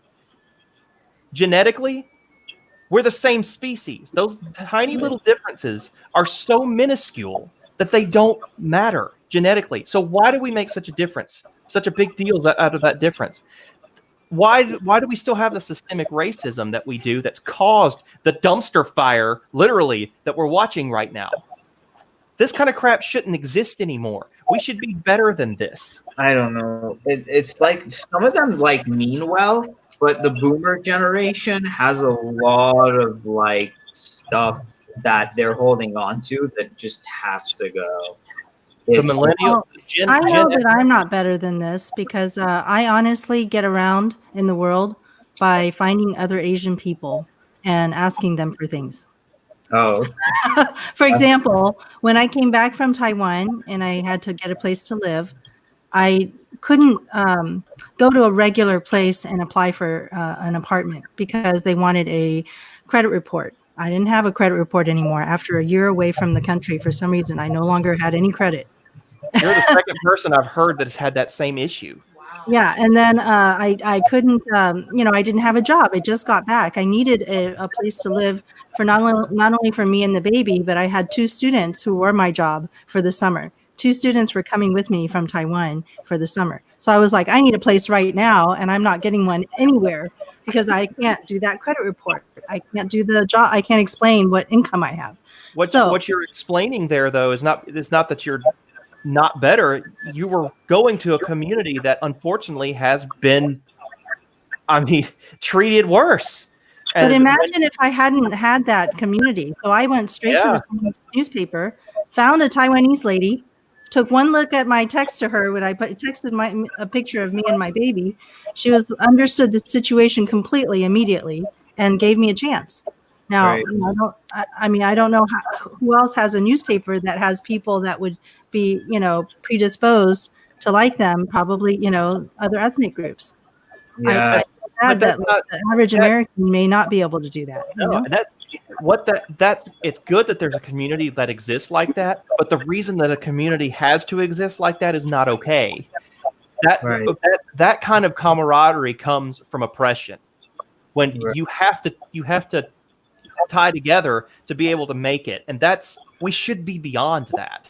We should not have to act like that anymore. Go to when you start bringing in ethnicity, you start seeing neighborhoods and you start seeing groups like that for nothing more than simple protection. We shouldn't have to go to those levels anymore. And you know what's so interesting? Like how you talk about greed.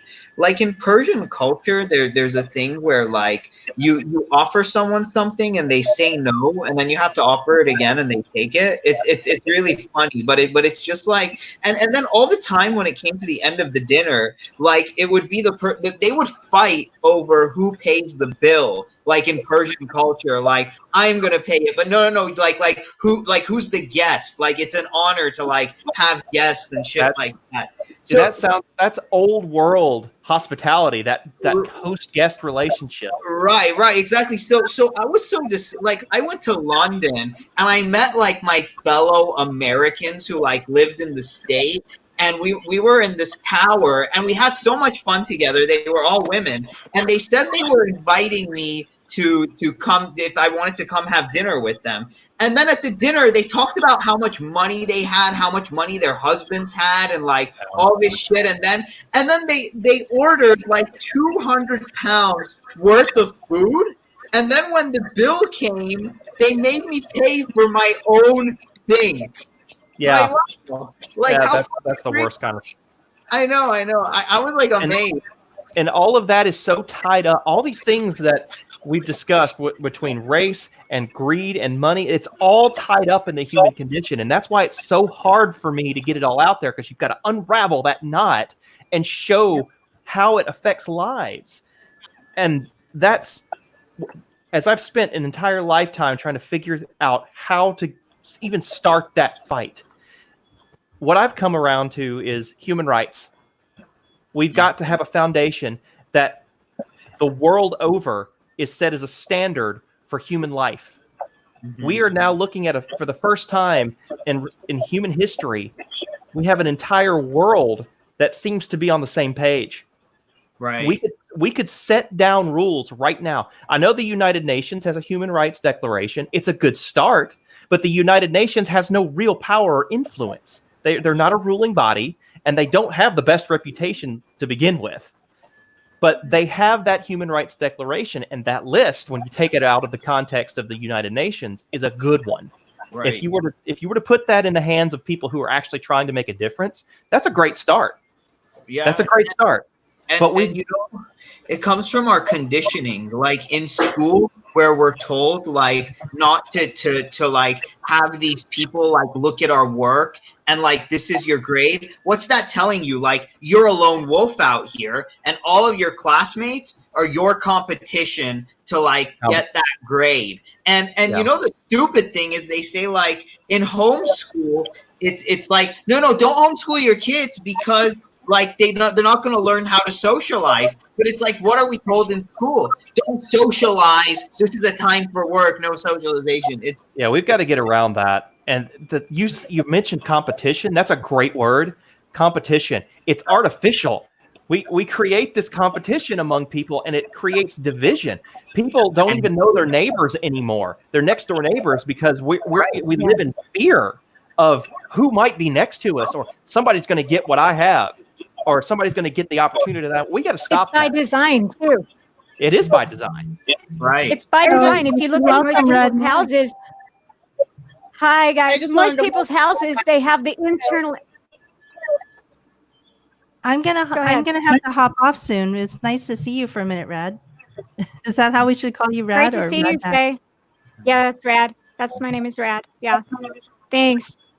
Great yeah, name. but that was going to be my point is that a lot of it's short, but a lot of people's houses, you've got the internal to your garage, so you don't even step outside to get into your car. And if you got the tinted windows, you get in your car, you drive out your driveway, and the neighbors never see you. I know people that like live 2 feet from their neighbors. Like literally, there's like this much room between the houses when you get into the track houses in Las Vegas, and people have lived there for 10 or 15 years and they have never even seen their neighbor. It's crazy. And I wanted to touch on something too that Ariel, and I hope I pronounced that right, Ariel, was talking about with the schools, and not Ariel, was socialization. It's not just socialization. And this is something I was talking about on my channel the other day with somebody whose children went to the same school as mine. In California, kids are not allowed to have physical interaction. You can't hug your friends. Like, because it's sexual assault. But get this, now you can't even high five your friends. And when we start to segregate people to a point where they can't touch each other, like, I don't know how a high five could be taken as a sexual harassment, but it's like there's this systemic it's like almost like creating a robot society of people. Like when you don't hug people or anything like that, you're losing the human connection. You're taking away the humanity. Empathy. Right. Yeah, empathy. Yes. Right. Empathy. That's our law enforcement. Like, you are bad. You must get arrested now. Assume the position. Go here. Tie your hands back. Beep, beep, beep. It's like, what the hell? Like, you're not a person. You're and if you don't comply, we'll just murder you on the spot. You are not complying. You have 3 seconds. It's very Orwellian. It's very 1984. Remember 1984? You didn't even choose who your relationship was. It was your best genetic match. And it's like, is that where we're headed? Like we don't even if we don't pick step in. It is. We gotta step in, right? I think you're seeing. I think the beautiful thing is like some of these National Guard soldiers who are taking a knee with some of these protesters. It shows. So it's like we can talk to these forces. They're not actual robots. Like they have families, they have children, they have human beings. They're human beings. So we can open that dialogue and we can tell them, hey, who's making you into a robot and following orders? Do you really think that they have your best interests at heart? And I'm sure the answer is no. Bye, Faye. Bye, everyone. I have to go back to the convention, so I'll catch you later. Nice time for me. Yeah. Thanks for joining. Trying to figure out how to push the buttons. But that example right there goes right back to what I keep trying to tell people. I've tried to tell people since I was a teenager. We all share one thing in common. We're human. It doesn't matter what ethnicity you are, what the color of your skin is, what your sexual preference is. None of that matters. What matters is that you are a human being and you are deserving of the happiness and the path you choose to that happiness because you are a conscious thinking and feeling being. Why is that so hard? Why is that such a difficult concept? We've got to stop putting these divisions And these arbitrary differences on ourselves, because it's already been proven now, it's been used against us constantly. Yeah. I mean, I could pick out differences for each person that I'm seeing on this camera, but you know what? That would be stupid. What purpose would that serve? What purpose would that serve? It's like I just want to go up to a National Guard soldier and be like, hey, like, are there any helicopters near here? I love aviation. Like, let's go for a ride. Like, I don't care. But we're missing that. We understand that. Everyone here understands that message that I'm putting out there, and it resonates. But what's missing, and what's always been missing through human history, is that we can't seem to get enough people behind that idea. It's always somehow it's hamstrung.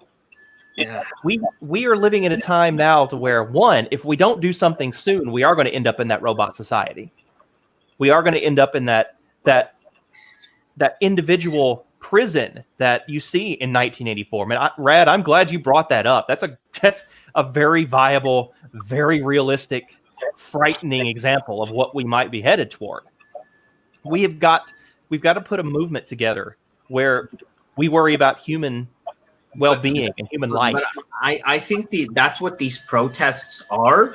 And I think people are waking up because, like, in LA here, they just overwhelmed all of our police systems. Like, there was no way. Like, we don't have enough, like the whatever you want to call it, to just take care of this.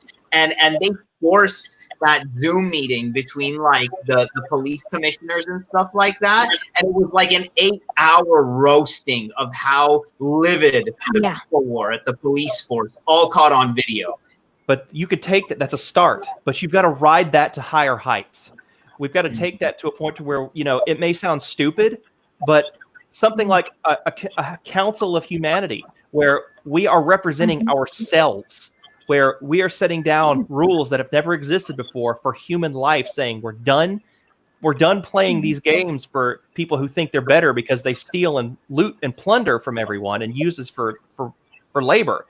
We want to be recognized as value because we're alive, because human life is the only real thing of value, because one, it's the only thing that each and every one of us has, and there's a finite amount of it. And it needs this rising up that we're having needs to be a reminder and enforcement of the government needs to fear the people.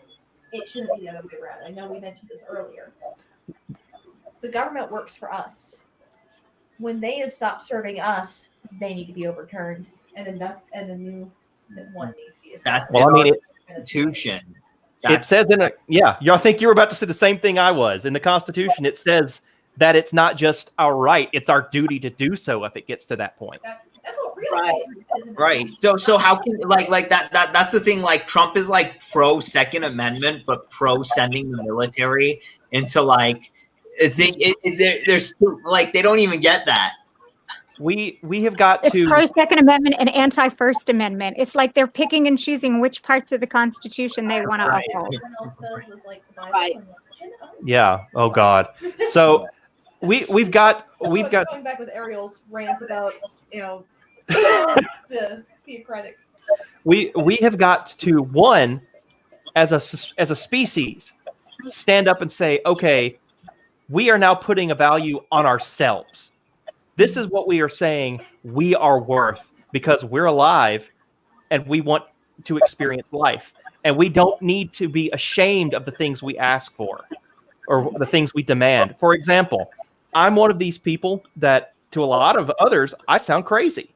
But I think that human life could become something biologically immortal. I think that we already have that technology. Have you heard of a man named David Sinclair? No.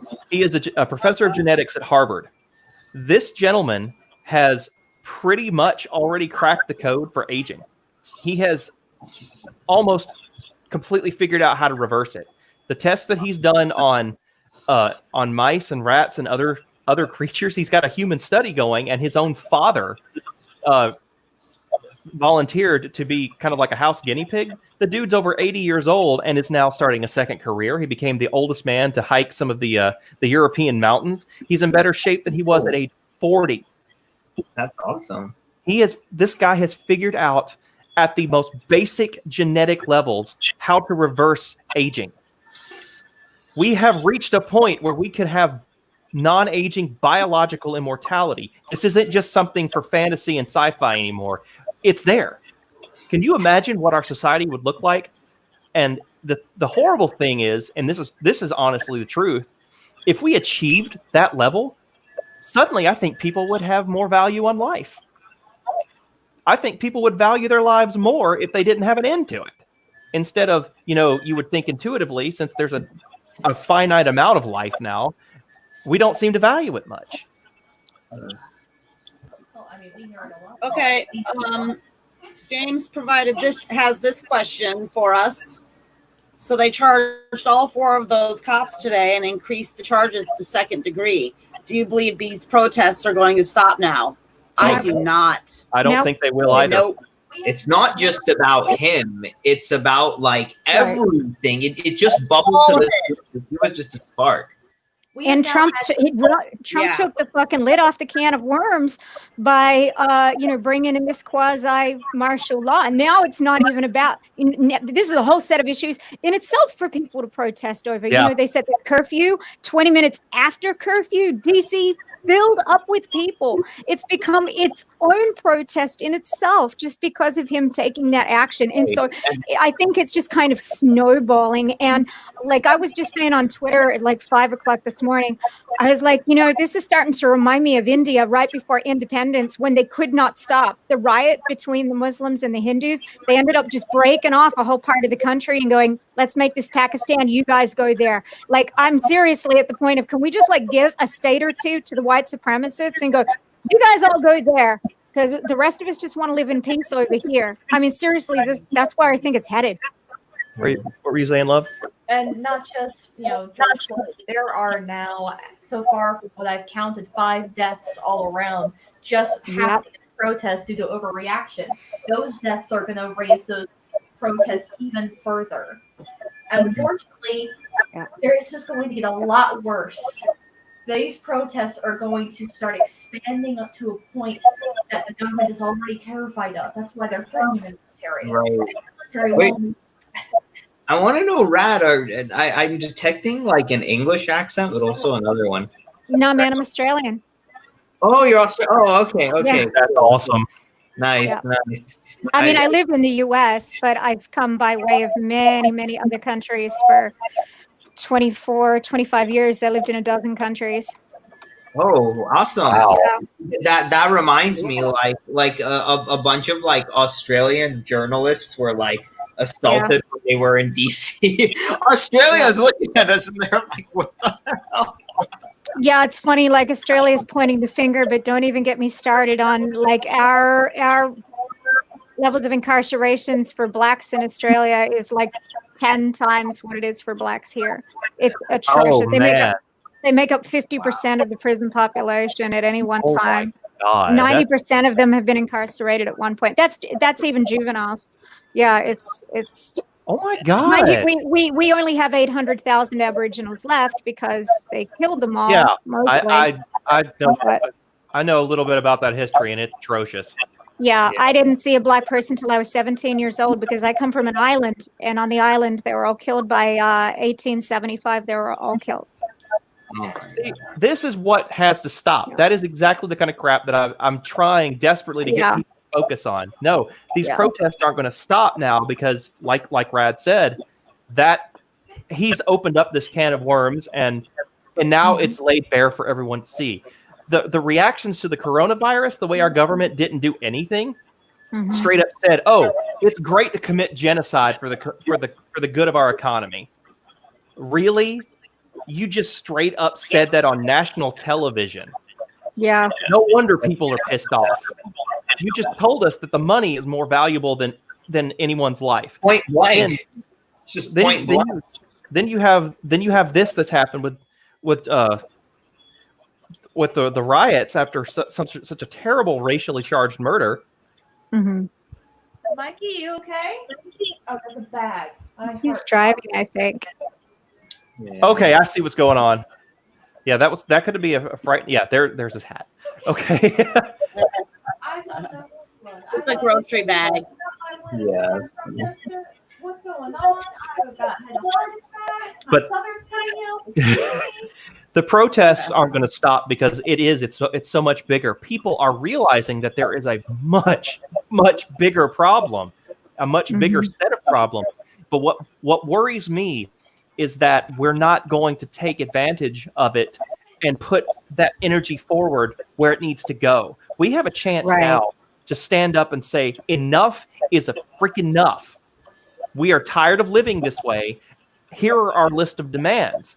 That's never happened in human history the way I'm talking about, because we've never focused on human life. Now we can. Right. Hey, by the way, what is it? Black Lives Matter and Antifa are both asking for a universal basic income. Yeah, Holy it's always been a thing for BLM. BLM have been on this because it goes back Dr. Martin Luther King. These guys have been on it since they formed. Right. That's wonderful. Yeah, it's really good. Started the argument for UBI. Yeah. Well, in the modern era, yes. Modern era, yeah. So Now, 80% of Americans say they're for it, like in some poll. well, it's because now people aren't afraid to admit that it was a good idea. There's less and less of that pride thing involved now that people are going, oh shit, everything's on fire. Right. Exactly. Yeah. And I tell you, I learned something by traveling around the world for all the years that I did. And let me just say, I have lived in all kinds of places. I've lived in socialist states. I've lived in communist states. I've lived in Islamic states. I've lived every model you can think of. I've lived in it. But it doesn't matter where you are. It doesn't matter what religion people are, what race people are. The one thing that I have found that everyone has in common is that all they care about at the end of the day is putting a roof over their families' heads and food in their bellies. That is what makes us all the same. And so that's why UBI is so important. Your experience right there, not just with UBI being important, but the human aspect. I'm so glad that coming from somebody who has that kind of experience and seeing all of that, that's what we need to focus on, is that we're all human beings, that we're all after the same things, and that we're all the same. At the end of the day, we're the same people. Why are we fighting each other? Why are we competing with each other in an era where we don't need it anymore?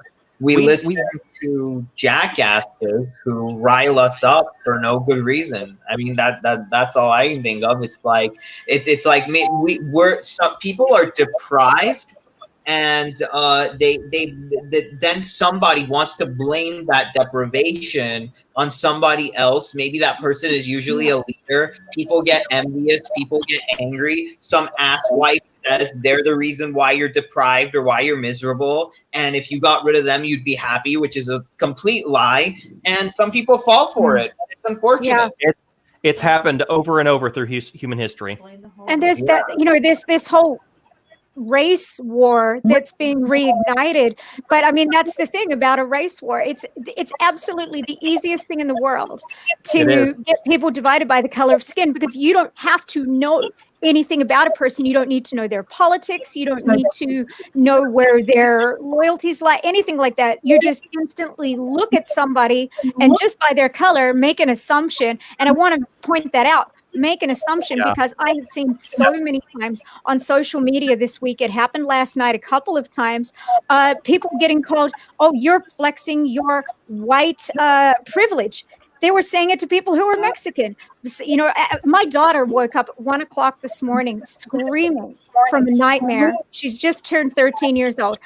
To wake up in the night screaming and crying, which I have never seen. And I said, what's wrong, honey?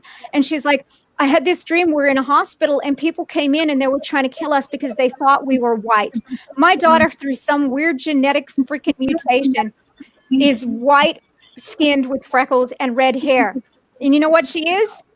I'm East Indian from Asia, and her father is full-blooded Native American, lives on the reservation.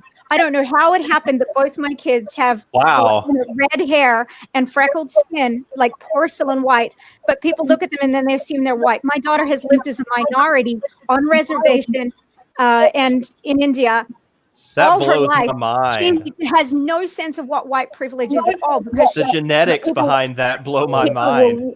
people will look at her and go, "You're flexing your white privilege," and she's like, I'm not white. I'm not white. Right. That's unbelievable. So you're East That's Indian. why this is so dangerous, and the white supremacists are stirring up the stuff to make it look like, well, the Black Lives Matters are causing these problems and what it's just fueling that. But like I said, it just goes back to what's the easiest way to divide people? Get them to do it. It's optics. It's optics. Yeah. Optics, because human beings use they focus on their visual sight more than anything. Yeah. That's my God. Good. Fantastic. We in the time we've been on the stream, Fantastic. we've gone all over the place. But the reason I wanted to even bother, I'm somebody who deals with a lot of depression and anxiety. I have had a lot of cruelty in my life, especially when it comes to trying to speak out with these very progressive, very futuristic ideas that I've always had that are just ingrained in me. I understand them. Me too. And we've reached a point where those things are now valued. Even if people aren't grasping it completely yet, they're desperate for some change, for real change. And I am trying to put a message out there that the thing we have in common is human nature. We're all humans. And I look at these different groups, these splintered groups like the LGBTQ plus community, Black Lives Matter. You have, I'm sure, I can't name them, I don't know them, but I know you've probably got representatives of every ethnicity out there. These people, every one of these people are fighting, and throw workers' rights out there. Throw those out there, because at the end of the day, that's as human as it gets, is labor. And it's one of the most exploited things out there. Go ahead.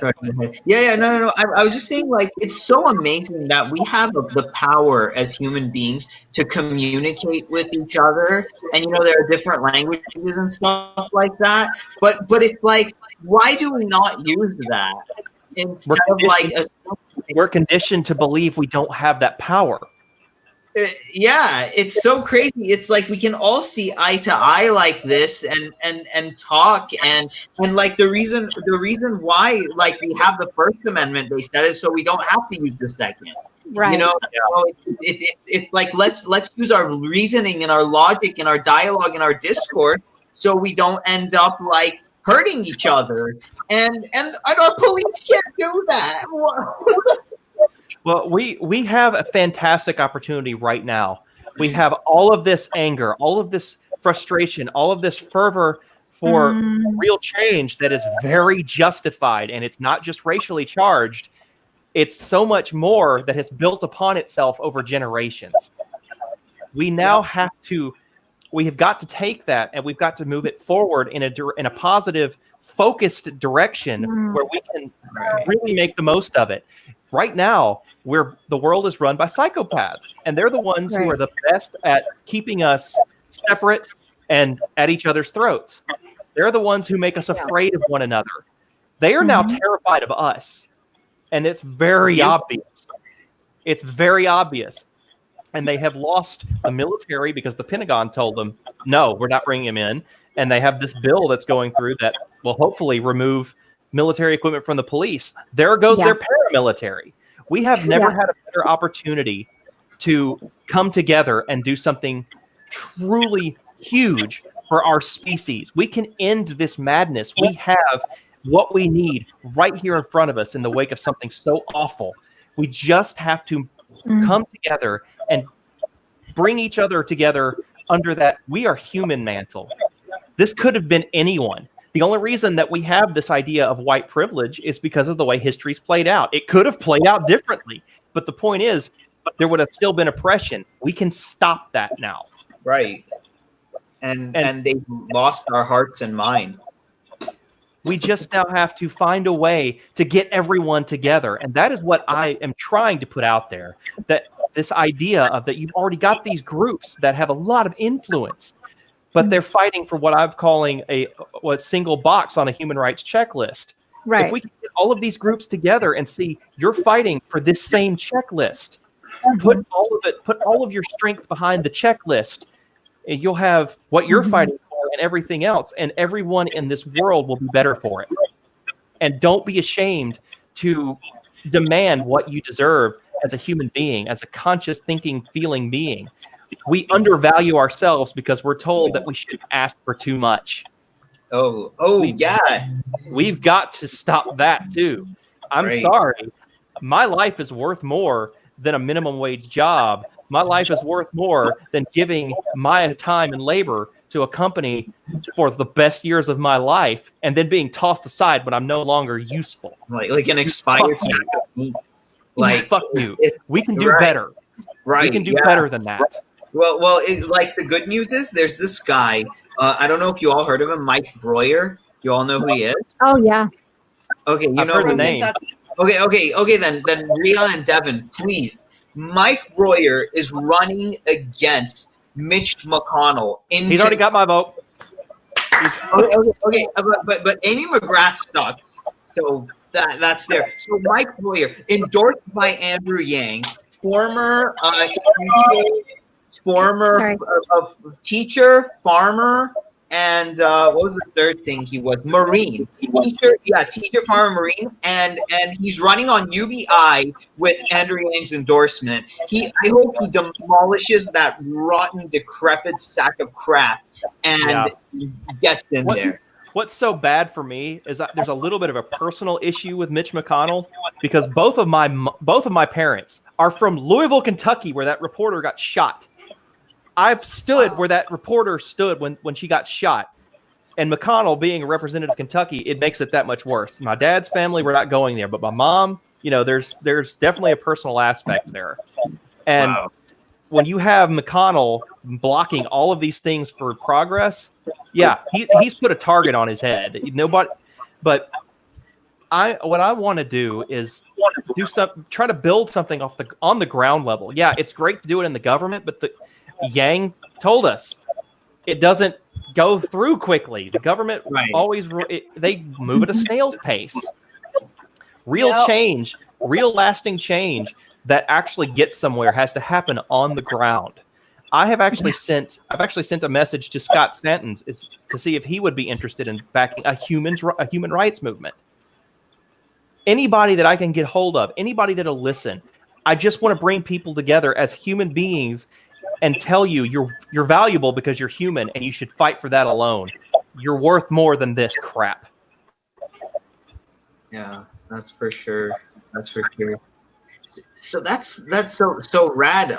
Maybe you can give your any kind of links to social media on the private one because if you're open, I'd love to do some kind of interview with you on my channel to like all the countries you've been and all the things you've seen. Things you've learned and stuff like that. Yeah, of course. I'll put it in the link, but I do have a YouTube. It's Rad's Radar. Rad's Radar. I'm gonna look that up. So you're from India, like the country. No, your parents are from India, or you're born in Australia. My grandparents. I was born in Australia. Oh, okay. So your grandparents are from India, the country. And then you were talking about a reservation like Native American? Yeah, so I was married. Well, I was married to I don't know what I guess they call them Indigenous Canadian. So Micmac territory, which is like north of Mohawk territory. Oh, cool. Yeah. So it's like Indian from India, the Indian like. Yeah. What's up, Annette? Yeah, my daughter's got Indian and Indian. It's pretty cool. Yeah. Everything okay, Annette? Yep. She's typing away. Yeah. Typing away. So where did you meet Annette, Rad? I'm sorry? Oh, where did you and Annette meet or get to know find each other online? I don't know, in a hang or something. A hang or I don't know, maybe one of these StreamYards. I can't remember. I remember it was face to face though. Yeah. Oh, nice. Yeah. Oh, Marshall. Marshall's here. Hello, Marshall Curtis. I've never met you before. Thank you for joining us. This is really interesting. Oh, thanks. They're one of us. One of us. Well, We need to be getting off of here pretty soon. I wanted to at least start this conversation, just in hopes that somebody would pick it up, that some kind of this would spread.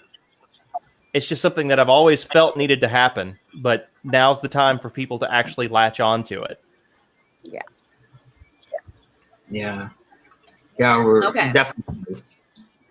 So we have talked, Devin and Rhea and I have talked about turning this into a regular series, because we could continue talking about this like forever and ever.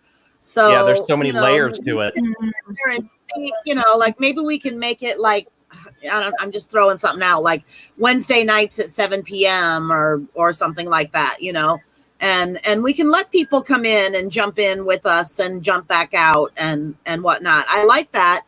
I love the exchange of ideas with people with so many different histories and so many different life experiences and so many different opinions and stuff. So I think it's really important that we continue doing this.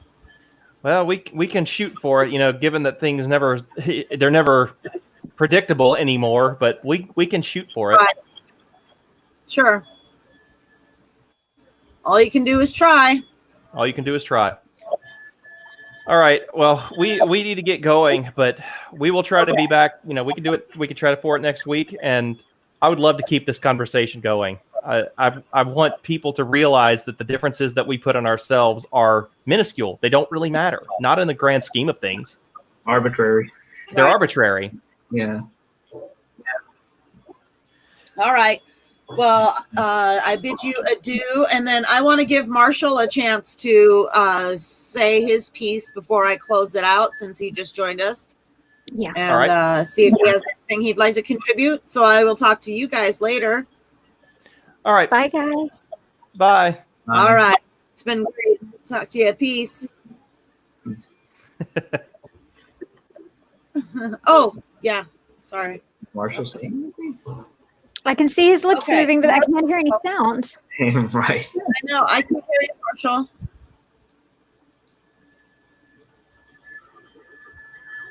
Yeah. Something's not right with your audio. We can't hear you. Oh. Nope.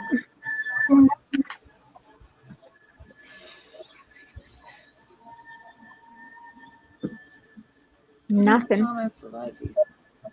Yeah. Oh, that's unfortunate.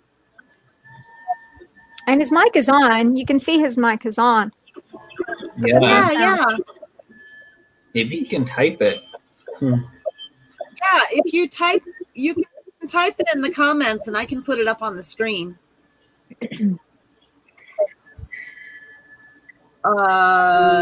might be in the, I can just copy and paste it. I'll make it work. Yeah. Because he's watching from the watch party and not the Yang Gang report. So, but I have two screens going, so I can just copy off of the top screen and put it on the bottom screen. Oh, yeah, I need to move. I'm an old lady, man, with like back problems. So I need to get up and stretch and move around pretty soon. We have surpassed our 2 minute or 2 hour mark. Yeah, time. So after this is all done, everybody be sure to share this video on all of your timelines. That includes you, the viewers. Let's talk about, while we're waiting to hear from Marshall. Let's see where we can find everybody. So I already put up Rad Max. You can find her on Twitter and Facebook and YouTube, which I already put up. Ariel, I don't know that I have a banner already made for you. A what? Ariel, tell people where they can find you. Oh, okay. You can find me on Twitter at Ariel's Armada. So that's at ARIELS_ARMADA. And I'm also on YouTube as Revolutionary Thinking. Awesome. Okay.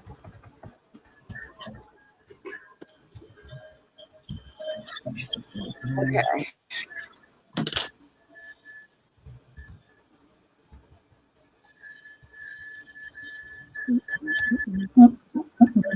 Okay, Mikey, do you want to tell people you're just on Facebook, but do you want to have any parting words? You've hardly said anything this whole time. Yeah, sorry, I had to do a lot of stuff. It's been really crazy, everything going on. Stay strong, everybody, Team Gang, we're strong, we're united. We need to spread our humanity first to the world, and right now is that time. It's not left, it's not right, it's forward. Remember that, guys. And, we will do it together. I feel like we are the real representation of what America should be. And I'm very proud of our team. Keep on going, Gang Gang. Yeah. Awesome. Oh, you Okay, forgot let's see the if, underscore, Annette. what did I do? You forgot the underscore. Oh. That? Here, In between Aerials and Yeah. Armada.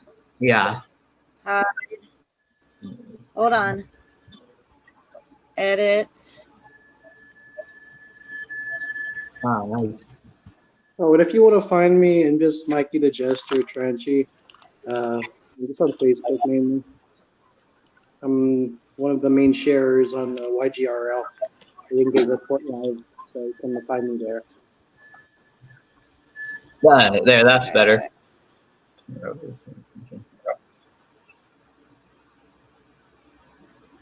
Yeah, Mikey doesn't hang out on Twitter too much, so but he's all over Facebook. After everything being said, I'm really kind of like hopeful for the future, because just so many people are just so sick of this system, and they're ready and willing to just like change it. It's just a matter of time, and eventually time is on the side of the people who want to progress, not with the people who want to keep things in the past. So I'm kind of optimistic in a way. I mean, yeah.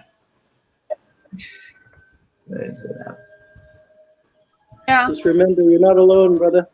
Yeah. You got me, you got the crew. We all think the same in a lot of ways, Right. Yeah. We're very influential. Remember that. And Right. despite doing what we're doing, we're spreading that influence to the world. Mikey, are you still? What's the Best Buy up to now that the riots are going on? Bro, man, like, I know it's funny because I called off when the riot started, and they actually closed the same time. I called off because they've been overworking me, man. Like, I'm the main guy doing curbside now, and it sucks. Like, literally, I'm the only guy taking stuff out, TVs, refrigerators, you name it, to customers nonstop from 10 to 6, and it's tiring, man. Yeah. I mean, especially right now, it's super hot. Did they give you more pay when I don't know if $2 is worth the extra pay, to be honest. Oh, $2. I'm getting paid literally maybe in the middle of a pandemic. Yeah, I'm getting like literally $150 more than people who are unemployed. It's not worth it. Was Best Buy? My contact with customers is literally 1 feet. I'm this close to customers, and I've had customers cough on my face on purpose. I wear my mask, I wear protection gear, and people, they don't care. It's very frustrating, man. Things have got to change. Now looking at me and not being kept after the season, I see it as a blessing in disguise after all. Yeah, it's a blessing, man. You don't need to be in this situation, I mean, they say you should be happy that you got a job. You should be, lucky that you got a job when 40 million don't. But at the same time, I'm risking my life every day. If I get sick, that's the end of my family. There's no chance of my family ever starting, I'm trying to have a kid one day. I'm trying to take care of my wife, bring home food, money, so we can live, rent. I good thing I have a good landlord, or else I couldn't pay my full rent. They let me pay half. I mean, not many people get that opportunity. It sucks. Yeah. This is not a right thing. America should not go through this. We're the Yeah. richest country in the world. What the hell is going on? Beats me. We just have sociopaths in charge. We just gotta get rid of them, man. Once that happens, we can start healing. We can start all the healing.